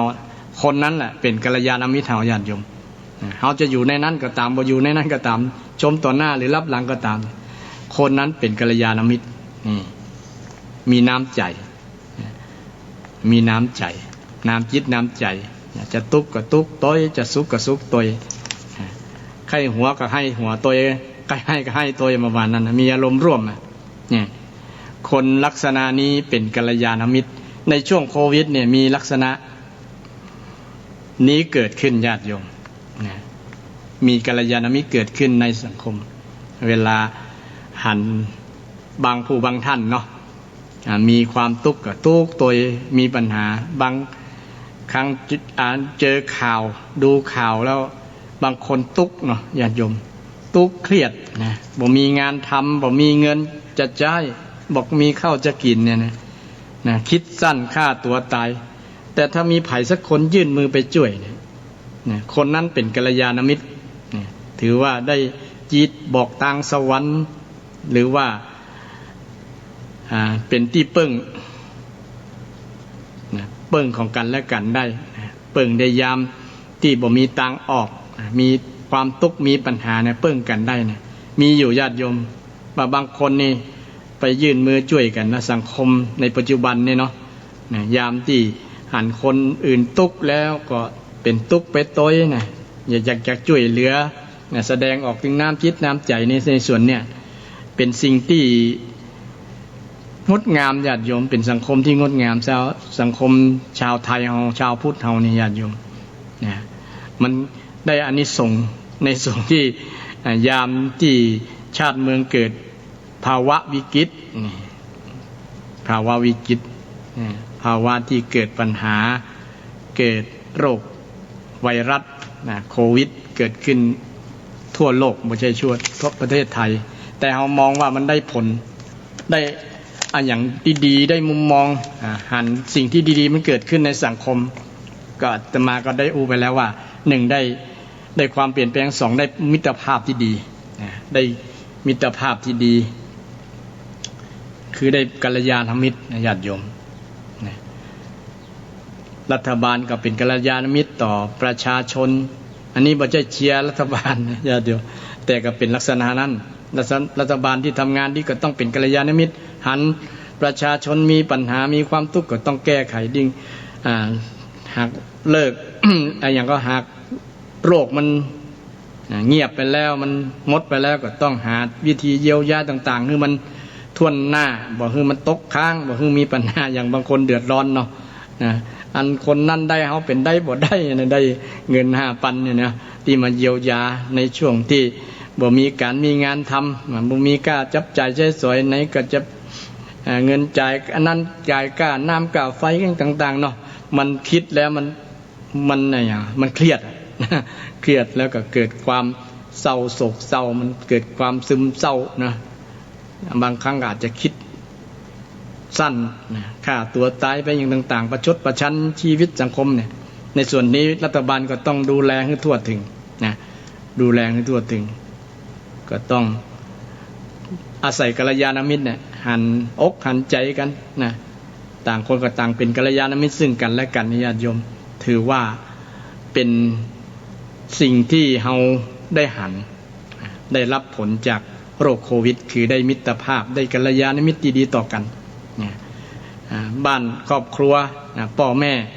ก็จะมีความใส่ใจสนใจซึ่งกันและกันดูแล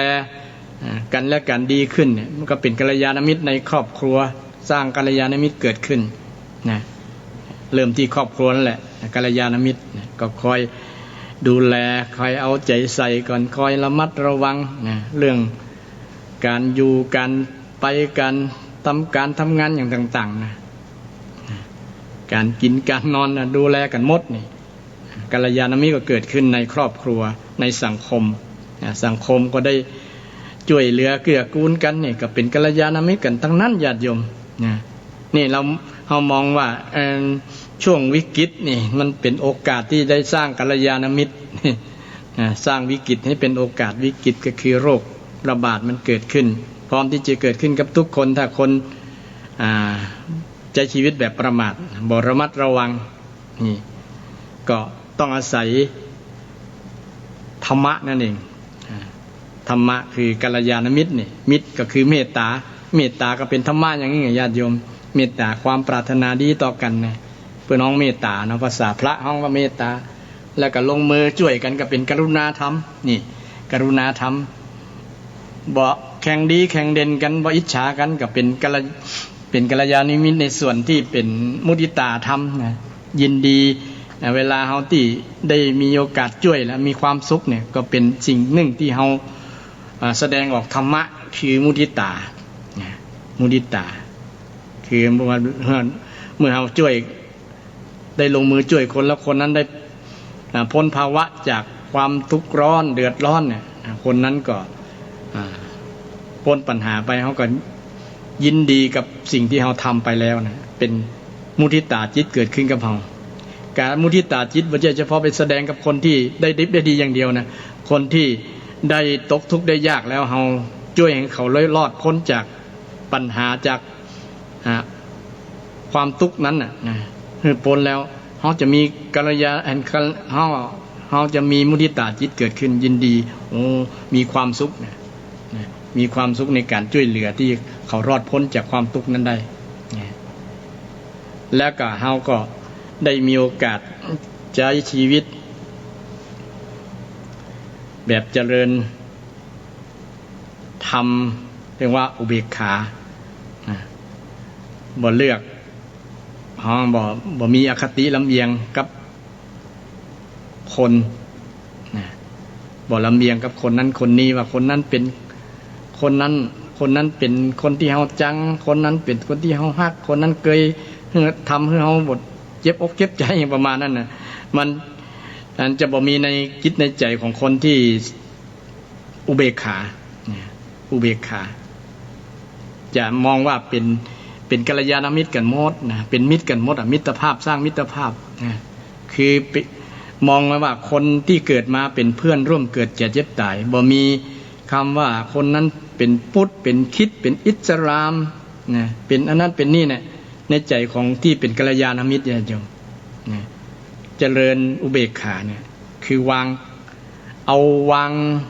ความรู้สึกที่ว่ามันเป็นพรรคเป็นพวกเป็นสีแดงเป็นเสื้อแดงเสื้อเหลืองเสื้อไอ้หยังนะเสื้อน้ำเงินอย่างมันบ่มีในจิตในใจคนที่เป็นกัลยาณมิตรนะจะช่วยมดนะช่วยมดอย่าง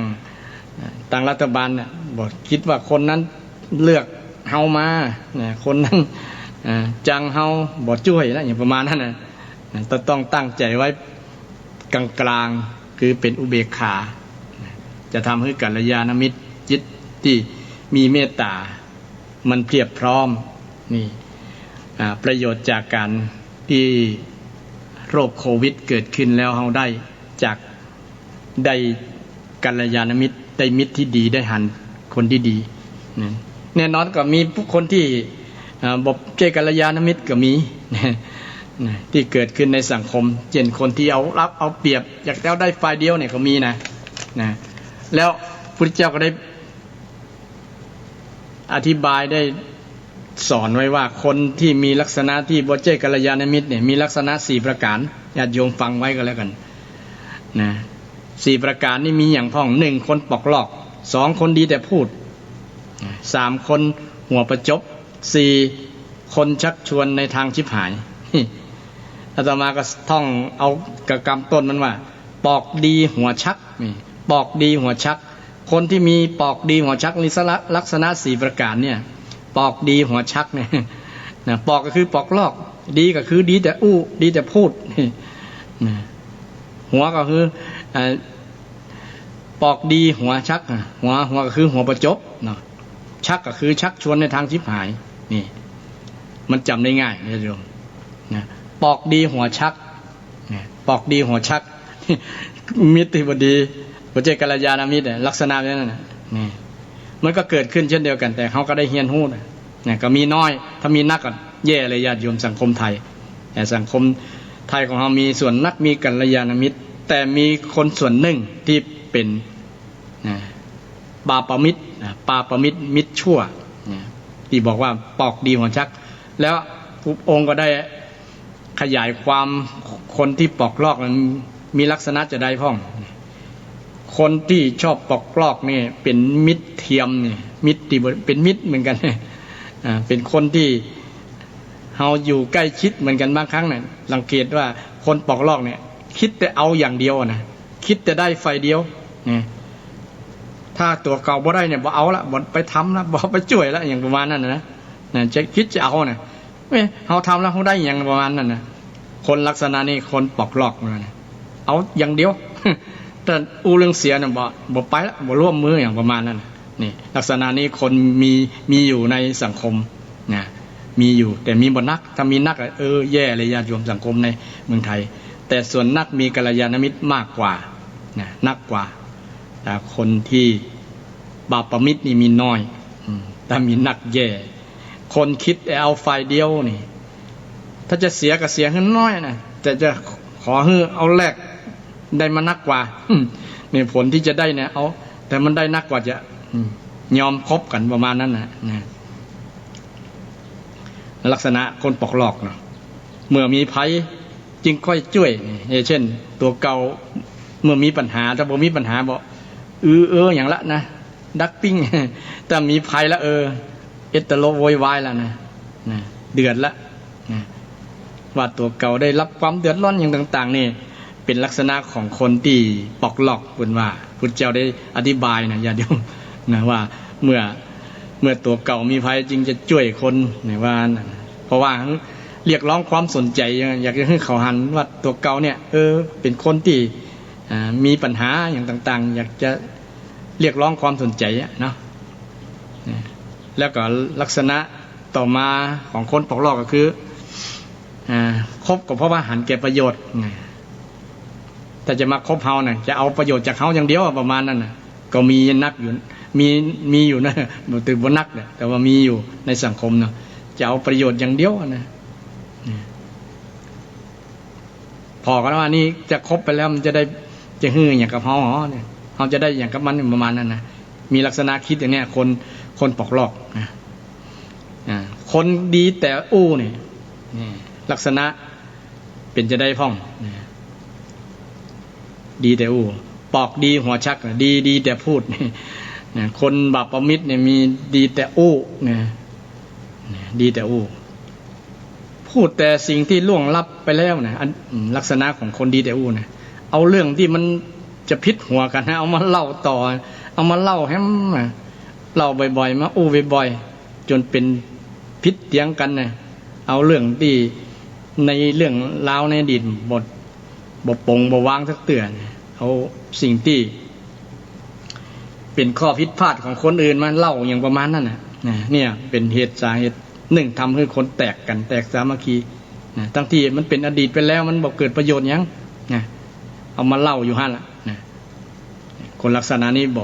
อกควรครบบนวันนะ ควรครบนะแล้วก็ลักษณะของคนดีแต่ว่าต่อมาก็คือเอาเรื่องมันยังห่างไกลตัวอยู่มันเล่านะมันทำให้คนไขว้เขวนะโอ้ยังห่างไกลอยู่มันยังบ่เกิดยังเป็นอนาคตอยู่อนาคตยังไกลอยู่นะ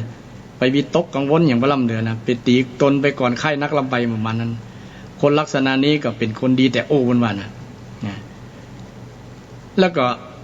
เป็นกำอู้บางครั้งอู้แล้วหาประโยชน์สิ่งที่เป็นประโยชน์บ่ได้เนี่ยคนดีแต่อู้เนี่ยนะ หาประโยชน์ในกำอู้นั้นก็บ่มีเนี่ยลักษณะคนแบบนี้เนี่ยมันเป็นคนดีแต่อู้ ดีแต่พูดนะทำไม่ได้นะมันบ่มีประโยชน์แล้วลักษณะคนดีแต่อู้เนี่ยก็เมื่อมีกิจเนี่ยก็อ้างเวลาเฮามีอย่างจะเดือดร้อนเนี่ยก็อ้างหันอ้างนี่นะอ้างเช่นเฮามีการมีงานมีกิจต่างๆที่จะเปิ่งป้าอาศัยเนี่ยก็อ้างเหตุขัดข้องนะวันนั้นมาบ่ได้เด้อนะลูกเป็นจะอันนะลูกเป็นบ่สบายแม่เจ็บเป็นอย่างต่างๆนะไปหั่นต่างราชการเพิ่นไปอันมาบ่ได้อย่างประมาณนั้นอ้างหันอ้างนี่เนี่ยที่แท้เป็นข้ออ้างบ่ได้แต่ใจบ่ค่อยมานะกลัวจะเสี่ยงนะกลัวจะเสี่ยงกลัวจะนั่นน่ะคนลักษณะนั้นนี่ดีๆโอ้นะเอาอย่างว่าเป็นข้ออ้างพอพ้นตัวไปประมาณนั้นนี่ลักษณะคนดีแต่อู้นะคนดีแต่อู้ลักษณะคนหัวประจบก็มี4อย่างขยายข้อความต่อไปนะจะทำดีก็อ๋อเหมือนกันนะก็นี่ยังแคร์หน่อยเนาะจะทำดีก็ดี ดีประมาณนั้นนะ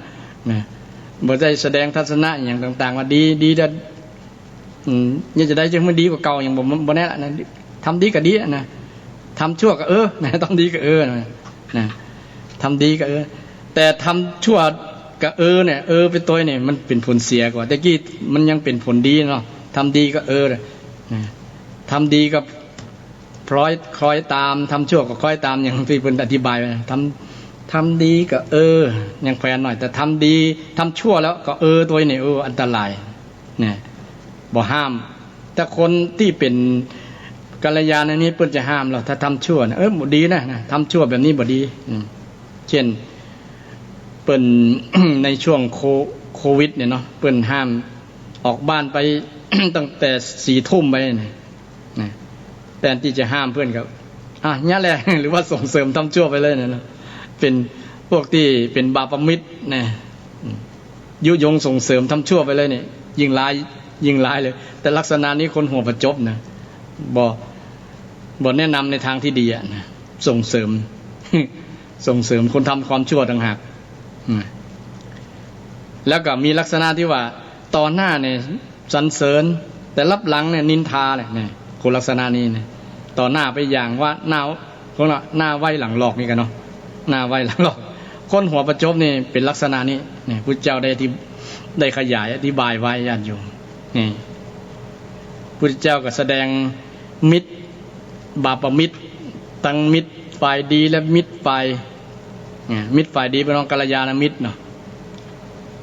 กัลยาณมิตรถ้ามิตรฝ่ายชั่วเนี่ยบาปมิตรมิตรชั่วอธิบายไว้เป็นอย่างชัดเจนนะญาติโยมและมิตรที่มีลักษณะข้อสุดท้ายชักชวนในทางยิบหายเนี่ยชักชวนไปดื่มชักชวนไปเที่ยวนี่ชักชวนไปแอลชักชวนไปเล่นนี่ลักษณะนี้เนี่ยยิ่งเป็นดื่มน้ำเมาเขาออกกฎหมายบอกให้กินเหล้านะงดขายเหล้าขายเบียร์ขายเครื่องดื่มนี่ไปกลัวอย่างมันกฎกำหนดนะราชกำหนดนี่จะอดตายอย่างว่านั่นนะลักษณะนี้เป็นบาปมิตรเนี่ยแต่ที่จะห้ามเนาะเป็นกฎหมายเป็นห้ามบอกเครื่องดื่มช่วงนี้งดเอาเนาะอดเอาเนาะก็ว่านะถ้าเป็นกัลยาณมิตรนะจะแนะนำแบบนั้นนะไปเที่ยวบ่ดีนะมันจะติดโรคโควิดนี่บางครั้งคนที่ชักชวนบาปมิตรเนี่ยเป็นชักชวนในทางชิบหายไปนะที่จะไปเป็นโรคเป็นภัยได้นะเดี๋ยวนี้ก็ดีแล้วผลที่ว่าคนบอกกล้าแอลญาติโยมนะไปแอลบาร์พับอย่างต่างๆปิดกันนักกันลายนะต่อไปก็ยากแล้วนะเพราะว่าคนจะเที่ยวจะนั่นก็ต้องคิดหน้าคิดหลังแล้วเนาะกลัวมันจะเป็นติดโรคติดภัยอย่างต่างๆนี่ลักษณะคนที่ปองว่าบาปมิตรบ่ดีนะมิตรดีกับมิตรบ่ดีเนี่ยมีความตรงกันข้ามกันนะอย่างนี้นี่เอาได้มิตรที่ดีญาติโยมอานิสงส์หรือว่าประโยชน์ที่ช่วงโควิดนี้ได้ข้อสุดท้ายที่อาตมาได้รวบรวมนะในความคิดของอาตมาว่า1ได้ใช้ชีวิตแบบระมัดระวังคือบ่ประมาทคือใช้ชีวิตแบบมีสติและเป็นเปลี่ยนวิกฤตเป็นโอกาสที่จะมาสนใจใส่ใจในการใช้ชีวิตนักขึ้นนะชีวิตที่เป็นโอกาสที่ช่วงที่โควิดระบาดนี่ญาติโยมในเมืองไทยนี่จะมีความส่วนหนึ่งนะจะเครียดนะจะวิตกกังวลเปิ้นฮ้องว่าจิตตกเนาะเนี่ยจิตตกก็คือมันตกไปต่ำนะตกไปต่ำแล้วมันก็ทำให้จิตแสดงออกถึงจิตอ่อนจิตบ่มีพลังทีนี้ก็อยากจะให้ญาติโยมสร้างพลังจิตใจเกิดขึ้นในช่วงนี้เฮามีโอกาสที่จะได้สร้างพลังจิตและญาติโยมพลังจิตในทางพุทธศาสนาได้สอนคือใจ พลังจิตในการดำเนินชีวิตใจมี5พลังพุทธเจ้าใจ10พลังก่อนนะพลังจิตแต่คนทั่วไปเนี่ยใจพลัง5ในพลัง5เนี่ยมีสติพลังอยู่ตัวที่ว่าใจชีวิตแบบประมาทนะญาติโยมเลยนำเชื่อมโยงระหว่างธรรมะ ที่ใช้สร้างพลังจิตให้จิตมันมีพลังบ่ให้จิตมันตกไง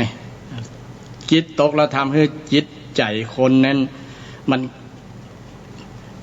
มันสูญเสียต่ออิสรภาพนะมันตกอยู่ในสภาวะครอบงำของสิ่งต่างๆภาวะจิตที่มันคิดต่างๆโดยเฉพาะคิดไปในทางที่บดีเนี่ยมันถูกครอบงำได้ง่ายนะครอบงำได้ง่ายและเป็นผลเสียต่อการ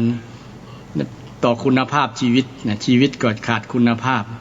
นะเราเนี่ยจะดำเนินชีวิตอย่างมีคุณภาพในช่วงที่สถานการณ์โรคโควิดนี้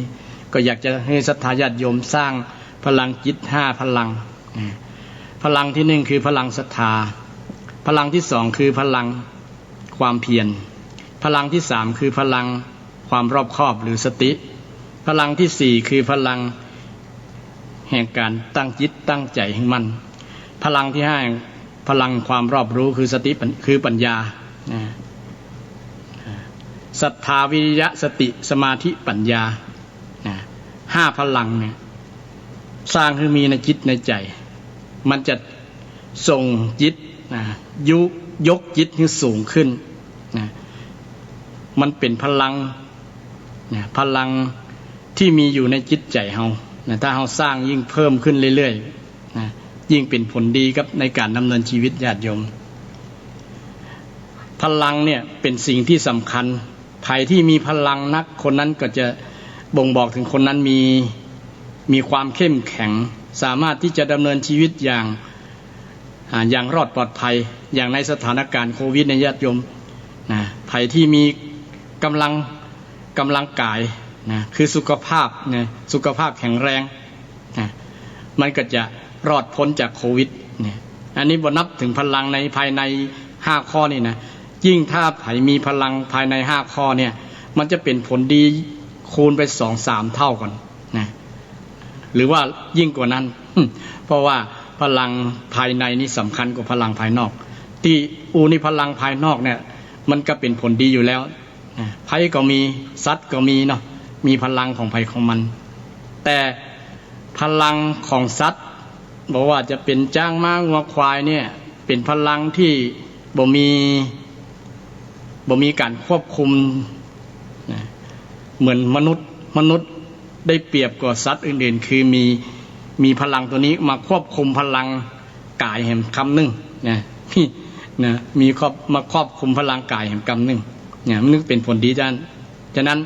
มนุษย์จึงประเสริฐกว่าตรงที่มีพลังนี่แหละญาติโยมดีกว่าดีกว่าแต่พลังใจภายในนี้กับบางสัตว์บางตัวก็มีแต่มีน้อยๆบ่นักเหมือนมนุษย์มันก็มีอยู่เช่นสุนัขหมาแมวเนี่ยนะถ้ามันได้กำลังใจจากเจ้าของมันเนี่ยนะมันก็มีพลังอย่างหนึ่งเช่นที่เขาเคยเล่าว่าอย่างโคที่มันถูกเจ้าของมันสอนคือฝึกการฝึกงานแล้วมันไปท้ากันพนันกันคือจักลากน้ำหนักเกวียนมีน้ำหนักหลายๆนะแต่เมื่อเจอพลังในด้านลบเนี่ยกำอูที่บ่ม่วนมันแบบสร้างพลังในจิตใจเกิดขึ้นแหละมันเลยแกล้งเจ้าของมันก็บ่มีกำลังใจในการที่จะจักลากล้อเกวียน500เล่มนั้นได้จริงๆมันก็ได้อยู่แต่ว่ามันขาดพลังอย่างนึงมันเลยอ่อนจิตใจอ่อนไปก่อนเลยทำให้พลังกายมันอ่อนไปตัวพลังกายมันอ่อนไปตัวนี่เป็นพลังที่เราต้องให้ความสำคัญพลังใจนี่ทีนี้พลังใจมี5จะมาทำความเข้าใจแต่ละพลังญาติโยมพลังใจมีอย่างพ้องพลังที่1พลังศรัทธาศรัทธานี่แปลว่าความเชื่อมั่นใครที่มีความเชื่อมั่นโดยเฉพาะเชื่อมั่นในตัวเก่าเฮาเนี่ยเนาะว่าเฮามีสติปัญญามีความรู้ความสามารถมีความดีเนี่ยคนนั้นจะสร้างพลังเพราะความเชื่อแล้วนะเชื่อเฮามีสติมีปัญญามีความรู้มีความดีความสามารถแล้วสามารถที่จะสร้างพลังเกิดขึ้นในทันทีเลยแต่คนใดก็ตามถ้าบ่มีความเชื่อมั่นในตัวเก่าแล้วนะยกตัวอย่างจะได้ล่ะเช่นเฮาบ่มีความเชื่อมั่นว่าเฮาขับรถได้เนาะ ถ้าคนมีความเชื่อมั่นและฝึกผ่านการฝึกมานะ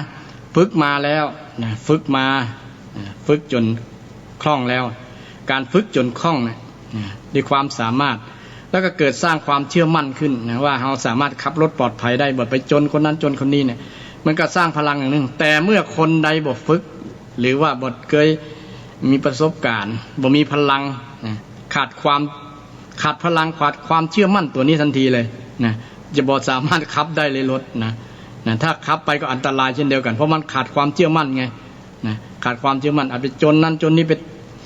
นะขึ้นเกาะ ไปเกิดอุบัติเหตุต่างๆเพราะขาดพลังตัวนี้แหละพลังตัวนี้ขับเคลื่อนเนี่ยพลังสำคัญที่สุดญาติโยมพลังศรัทธาเนี่ยนะญาติโยมพลังหลายๆพลังเนี่ยยิ่งเป็นพลังนะเป็นกำลังยิ่งขึ้นเลยทำให้สร้างผลผลิตต่างๆเป็นผลงานของมนุษย์เช่นเราหันสิ่งสร้างที่น่าอัศจรรย์ญาติโยมหลายๆที่หลายๆแห่งนะมันเป็นไปได้จะใดนะเป็นไปได้จะใดเกิดขึ้นได้จะใดเช่นกำแพงเมืองจีนถ้ำอชันต้าอย่างเป็นต้นเนาะเปิ้นแกะสลักญาติโยมแกะสลักใบหินเนี่ยแต่ก่อนบ่มีเครื่องมือนะสมัยพันกว่าปีกับ 2,000 ปีเนาะนะ 2,000 ปีแล้วนะเปิ้นแกะสลักโอ้ได้ความเพียรนะญาติโยมเป็นวิหารเป็นนั้นเป็นอันนี้นะเป็นพระพุทธรูปเป็นหยังนะไผที่ได้หันวิดีโอหรือว่าไปแอวถ้ำนะที่อยู่รัฐวิหารประเทศอินเดียไหมก็ถ้ำอชันต้าหรือสิ่งประดิษฐ์ต่างๆเนี่ยที่มันยิ่งใหญ่นะโยมนะเช่นอยู่ใกล้ประเทศเฮาก็ประเทศเขมรประเทศเนี่ยที่อย่างนครวัดนครธมเนี่ยแต่ก่อนเพิ่นบ่มีเครื่องเจียเพิ่นทำจะได้ญาติโยมมันยิ่งใหญ่นะแกะสลักใช้ความเพียรเนี่ยนะสิ่งแรกเคยต้องมีความพลังคือความเชื่อว่าทำได้นะคนที่เป็นผู้นำต้องเชื่อมั่นว่ามันทำได้ด้วยอาศัยพลังมวลชนตัวนี่แล้วพลังมวลชนเกิดพลังศรัทธาต่อความ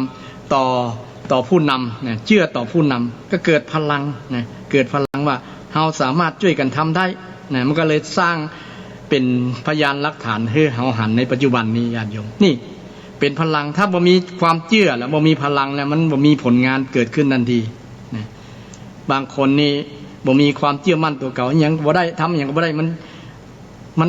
จิตใจมันอ่อนน่ะมันบ่สู้มันบ่สู้มันบ่เชื่อตัวเก่านะทุกอย่างในมนุษย์สร้างขึ้นได้หมดนะสร้างขึ้นได้หมดแม้แต่บางคนยังคิดว่าถ้ามีไม้คานเนี่ยไม้คานใหญ่ๆจะสามารถงัดโลกใบเนี้ยนะเอาไม้คานเนี่ยงัดโลกนี้ให้ไปขยับเคลื่อนที่ได้นะประมาณนั้นนะยังคิดถึงขนาดนั้นนะสร้างคานใหญ่ๆมันงัดนะเอาดวงอาทิตย์เป็นหมอนอย่างประมาณนั้นงัดคือมันโลกไปที่อื่นขยับไปที่อื่นเนี่ยประมาณเนี่ยยังคิดถึงขนาดนั้นนะมาจากพลังแห่งความเชื่อแต่บางคนนักวิทยาศาสตร์ต่างๆมาจากพลังแห่งความเชื่อทั้งนั้นญาติโยมนี่มันตึงเป็นพลังนะพุทธเจ้าจึงบอกว่าพลังสำคัญคือพลังศรัทธาศรัทธานี้ทำได้หมดนะทำได้หมดเนี่ยแต่พลังศรัทธานี้ต้องระมัดระวังอย่าศรัทธาเชื่อในสิ่งที่มันเป็นอกุศลเนี่ยต้องเชื่อในสิ่งที่เป็นกุศลแต่เชื่อในสิ่งอกุศลแล้วยุ่งเลยมันเป็นผลเสียต่อส่วนหลายต่อส่วนรวมนะเช่นเชื่อต่อบางอย่างเนี่ยนะต่อบางสิ่งบางอย่างแล้วเป็นผลกระทบต่อสิทธิมนุษยชนเนี่ยก็อันตรายเช่นเดียวกันต้องเป็นสัมมาศรัทธานะเชื่อแบบถูกต้องนะเชื่อแบบถูกต้องถ้ามีความศรัทธาเชื่อแบบถูกต้องแล้วมันจะนำไปสู่การปฏิบัติลงมืออย่างถูกต้องเช่นเดียวกันเนี่ยพลังศรัทธาจึงเป็นพลังอันแรกที่ต้องสร้างให้เกิดขึ้นทุกคนนี่มีพลังอยู่แล้วนะพลังต่อสู้กับชีวิตนะหวังมีความหวังกันทุกคนนะว่าชีวิตของเราจะดีกว่านี้นะต้องสร้างพลังตัวนี้ดำเนินไปให้ถึงบรรลุเป้าหมายอย่างพระพุทธเจ้าเนาะ ก็มีพลังศรัทธาเช่นเดียวกันศรัทธาเชื่อว่าธรรมะของพระเจ้าเนี่ยหรือว่าสิ่งที่จะทำให้คนหมดทุกข์หมดปัญหาต่างๆมีอยู่นะมีอยู่บางครั้งก็พระพุทธองค์ก็อาศัยการเวลานะบางครั้งอาจจะท้อจะแท้หลายๆอย่างแต่ก็ผ่านด้วยพลังคือมีความเชื่อมั่นมันทำได้นะบรรลุได้ทำได้นี่ถ้าคนเรามีพลังแห่งศรัทธามีความเชื่อมั่นมันจะเป็นพลังจุดเริ่มต้นแห่งความสำเร็จของทุกคนนะขอให้มีศรัทธามีความเชื่อนะเช่นศรัทธาว่าทำดีได้ดีทำชั่วได้ชั่วเนี่ยก็เป็นพลังญาติโยมพลังทำให้คนนะที่จะทำคุณงามความดีนะแต่บางคนบ่เชื่อมันก็บ่มีพลังที่จะทำความดี ที่จะทำความดีจะทำกุศลและพลังข้อต่อมาก็สืบเนื่องมาจากพลังคือศรัทธาก็คือพลังที่จะลงมือทำกล้าทำนะคือพลังวิริยะวิริยะแปลว่ากล้านะแปลว่ากล้าแปลว่าเพียรนะเพียรคือทำบ่อยๆลงมือทำบ่อยๆนะการทำบ่อยๆนี่ก็เป็นพลังนะใจมันเพียรทำบ่อยๆนะมันก็เป็นพลังทำให้เกิดนำไปสู่ความสำเร็จบางครั้งงานบางอย่างมันใหญ่มันต้องใจปัจจัยหลายๆอย่างต้องใจความเพียรสม่ำเสมอความเพียรอาศัยการเวลาต้องใจความสู้ความกล้านะถึงจะผ่านพ้นไปได้นะความสู้ความกล้าเช่นช่วงยุคโควิดเนี่ยเนาะเราก็จะต้องมีพลังแห่งความกล้านะกล้าที่จะดำเนินชีวิตบ่ต้องกลัวอดบ่ต้องไปกลัวว่ามันจะเป็นจานเป็นนี้เนาะเพราะเรามีความเพียรต่อสู้แล้วแต่ในทางพุทธศาสนาสอนว่าพลังแห่งความเพียรนี้มีเพียร4ประการว่าเพียรกล้าที่จะสู้อกุศลนะกล้าที่จะสู้อกุศลนะกล้าที่จะสู้อกุศลอกุศลมีอย่างพ้องอกุศล10ประการนะเช่นปัจจุบันเนี่ยเอา โรคโควิดเนาะโรคโควิดที่บอกว่าเราจะต้องกล้ากับมันกล้าจะได้นะคือกล้าที่จะบอกกลัวเกินเหตุ บอกกลัวเกินเหตุบอกกลัวที่แบบยอมจำนนแต่กล้าที่จะสู้ด้วยความรู้นะสู้ด้วยความรู้สู้ด้วยความรู้ที่เป็นพลังอย่างหนึ่งเช่นเดียวกันรู้จะได้รู้วิธีรู้สาเหตุรู้ปัญหานะรู้ปัญหาว่ามันปัญหาหรือว่ามีโรคอันนี้มันเกิดมาจะใดมันจะเป็นเข้าสู่คนได้จะใดเนี่ยนะเมื่อคนหูแบบนี้ก็เกิดพลังอย่างหนึ่งนะเกิดพลังอันนี้โยงไปถึงพลังคือปัญญาด้วยเนาะปัญญาทำให้เกิดปัญญาทำให้เกิดพลังนะถ้าคนหูเนี่ยสร้างพลังให้เกิดสูงขึ้นดีขึ้นแล้วก็ไผ่มีวิริยะหรือว่ามีความเพียรเนี่ยมันก็เป็นพลังโดยว่าเพียรมันเป็นคุณภาพของจิตใจนะคุณภาพจิตใจที่มีความกล้าความเพียรแล้วมันก็นำไปสู่พลังนะแสดงออกว่าจิตใจของคนนั้นมีกำลังมีพละกำลังนะกำลังใจอย่างเต็มเปี่ยมเลยนะเต็มเปี่ยมนะพร้อมที่จะสู้ต่ออุปสรรคปัญหาต่างๆที่พุทธเจ้าได้สอนว่าสู้กับอกุศลนะเช่นอกุศลถ้าเปรียบเทียบว่าโควิดเนี่ยเป็นอกุศลเนี่ยเนาะบอกคือระมัดระวังมันยังไงการระมัดระวังก็เป็นการกล้าที่จะระมัดระวังนะบ่ใช่หดหูท้อถอยทดถอยนะยอมสยบอย่างประมาณนั้นนะต่อสู้นะสู้กับมันสู้ด้วยพลังนะด้วยพลังคือวิริยะด้วยพลังคือสติด้วยพลังคือสมาธิด้วยพลังคือปัญญาเนี่ยพลังทั้ง5พลังนะ กล้าต่อสู้อกุศล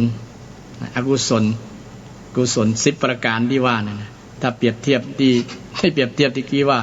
เป็นโควิดเนี่ยนะโควิดระวังบ่ให้มันเกิดนะสาเ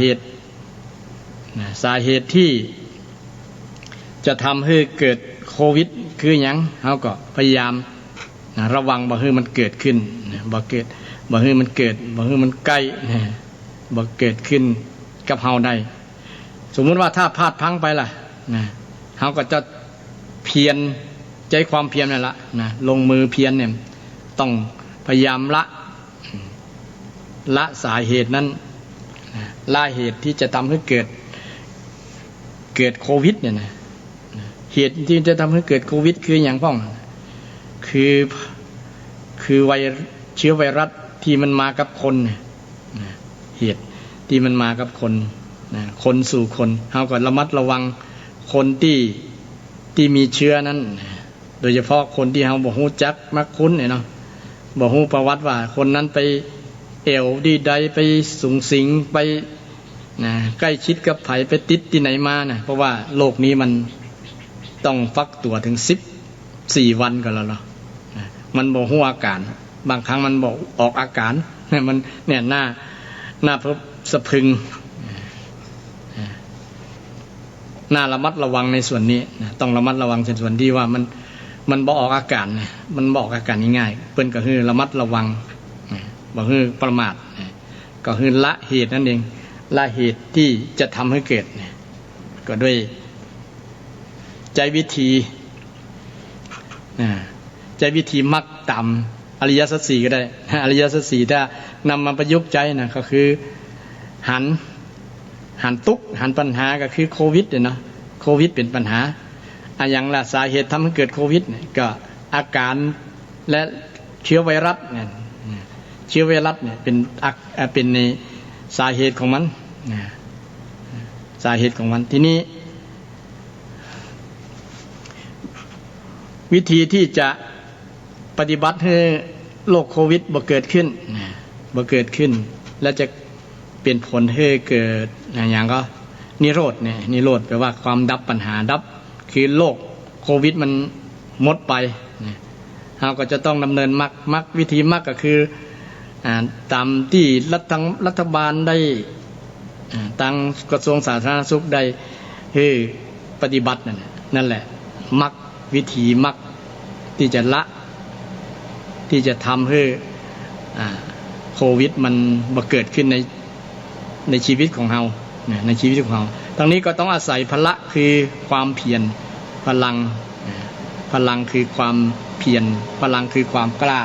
ใครที่มีพลังคือความกล้าคนนั้นก็จะผ่านพ้นไปเป็นพลังจิตพลังใจทำให้มันกล้าทำผ่านพ้นไปได้และพลังข้อที่3คือพลังสติใจสติก็คือแปลว่าความรอบคอบเนาะคนที่สติแปลว่านึกได้นะก็ตีแปลกันว่าแปลว่านึกได้นะเช่นช่วงโควิดเนี่ยเขาก็นึกได้ว่าโอ้รัฐบาลสั่งให้เขาใส่หน้ากากอยู่ห่างกันเม็ดปลายเป็นนั่นเนาะอยู่ห่างกันเม็ดปลายเนี่ยเขาก็นึกได้เขาก็เกิดสติขึ้นมาเกิดพลังขึ้นมาการนั้นนึกได้เนี่ยเป็นสิ่งเป็นการห้องว่านำสัญญานำความจำจากอดีตมาที่เคยสั่งสมความรู้มันทำให้เกิดความรู้เป็นปัญญามาเกิดปัญญาต่อมาหมายถึงความรอบคอบนั่นเองเมื่อคนนึกได้แล้วมันจะเป็นรอบคอบไปในตัวเนาะรอบคอบก็เกิดระมัดระวังเนี่ยระวังบอกโรคนี้มันมาก้ำกลายมาใกล้ชิดเฮาได้นะบ่เกิดขึ้นกับเฮาได้ประมาณนั้นต้องใช้พลังคือตัวนี้ไผมีสติคนนั้นชื่อว่ามีพลังในจิตในใจสร้างพลังในจิตในใจพระสัมมาสัมพุทธเจ้าพระอรหันต์ทั้งหลายเนี่ยมีพลังตัวนี้เต็มร้อยเลยญาติโยมพร้อมที่จะตื่นทุกเมื่อสติมันคือระลึกรู้ตัวว่าเฮาทำหยังคิดหยังนึกได้ว่าเฮาทำหยังนึกได้ว่าเฮาอู้หยังนึกได้ว่าเฮาคิดหยัง ที่เป็นอกุศลและกุศลนี่ถ้าเป็นอกุศลก็คือละคือระวังถ้าเป็นกุศลก็คือทำคือเจริญนี่ก็เป็นลักษณะที่การนึกได้นึกได้แล้วมันก็จะทำให้เกิดความรอบคอบเกิดความระมัดระวังแล้วก็นำไปสู่การกระทำที่ปราศจากความผิดพลาดการผิดพลาดเพราะพลังนี้กระตุ้นให้จิตใจมันเกิดความรอบคอบรอบรู้ระมัดระวังเป็นสิ่งที่ใจมันมีถ้าเอาฝึกสตินะฝึกสตินี่แปลว่านึกได้ระลึกสารทัศน์แปลว่าความระลึกนึกได้อย่างเรานึกได้ว่าวันนี้เขาจะอะไรอย่างเนี่ยนะมันก็เป็นพลังกระตุ้นเตือนใจให้ตื่นทันทีเลยล่ะนะเช่นนอนหลับใกล้แจ้งเช่นมีนัดเนี่ยเนาะนึกได้ว่า6 โมงเจ้านี่เขานัดกับคนนี้นะมันทำให้ใจมันตื่นทันทีเลยนะเนี่ยพลังตัวเนี้ยพลังจิตตื่นทันทีญาติโยมก็คงเคยนึกได้หรือว่าลืมบางอย่างเนี่ยสติมันจะดึงสัญญาดึงความจำที่บางครั้งได้กำหนดบางคนบัดต้องไปอะไรอย่างก็ไปปลุกนาฬิกาไปทำนาฬิกาปลุกแต่ปลุกใจปลุกสติปลุกใจสติมันตื่นขึ้นก่อนมันมีนาฬิกาแห่งใจมันนะโดยเฉพาะครูบาอาจารย์พระสงฆ์ที่อบรมสติดีแล้วมันจะตื่นเองตื่นที่กำหนดไว้นะพอได้เวลาที่กำหนดไว้ในใจนะมันตื่นมาคนเดียวมันก็เป็นเรื่องที่พิสูจน์ได้นะญาติโยมลองฝึกไปแล้วมันจะเคยตัวไม่ต้องไปกำหนดนอกจากที่ว่าร่างกายจะอ่อนแอจริงๆนะมันเพลียจริงๆแล้วมันจะบ่มีสตินะรับขวายแล้วตื่นแล้วมาแล้ว7 8 โมง 9 โมงแล้วเป็นต้นนะแบบนี้ก็เป็นลักษณะที่มันจิตใจมันอ่อนพลังนั่นเองถ้ามันเติมพลังสติบ่อยๆเนี่ย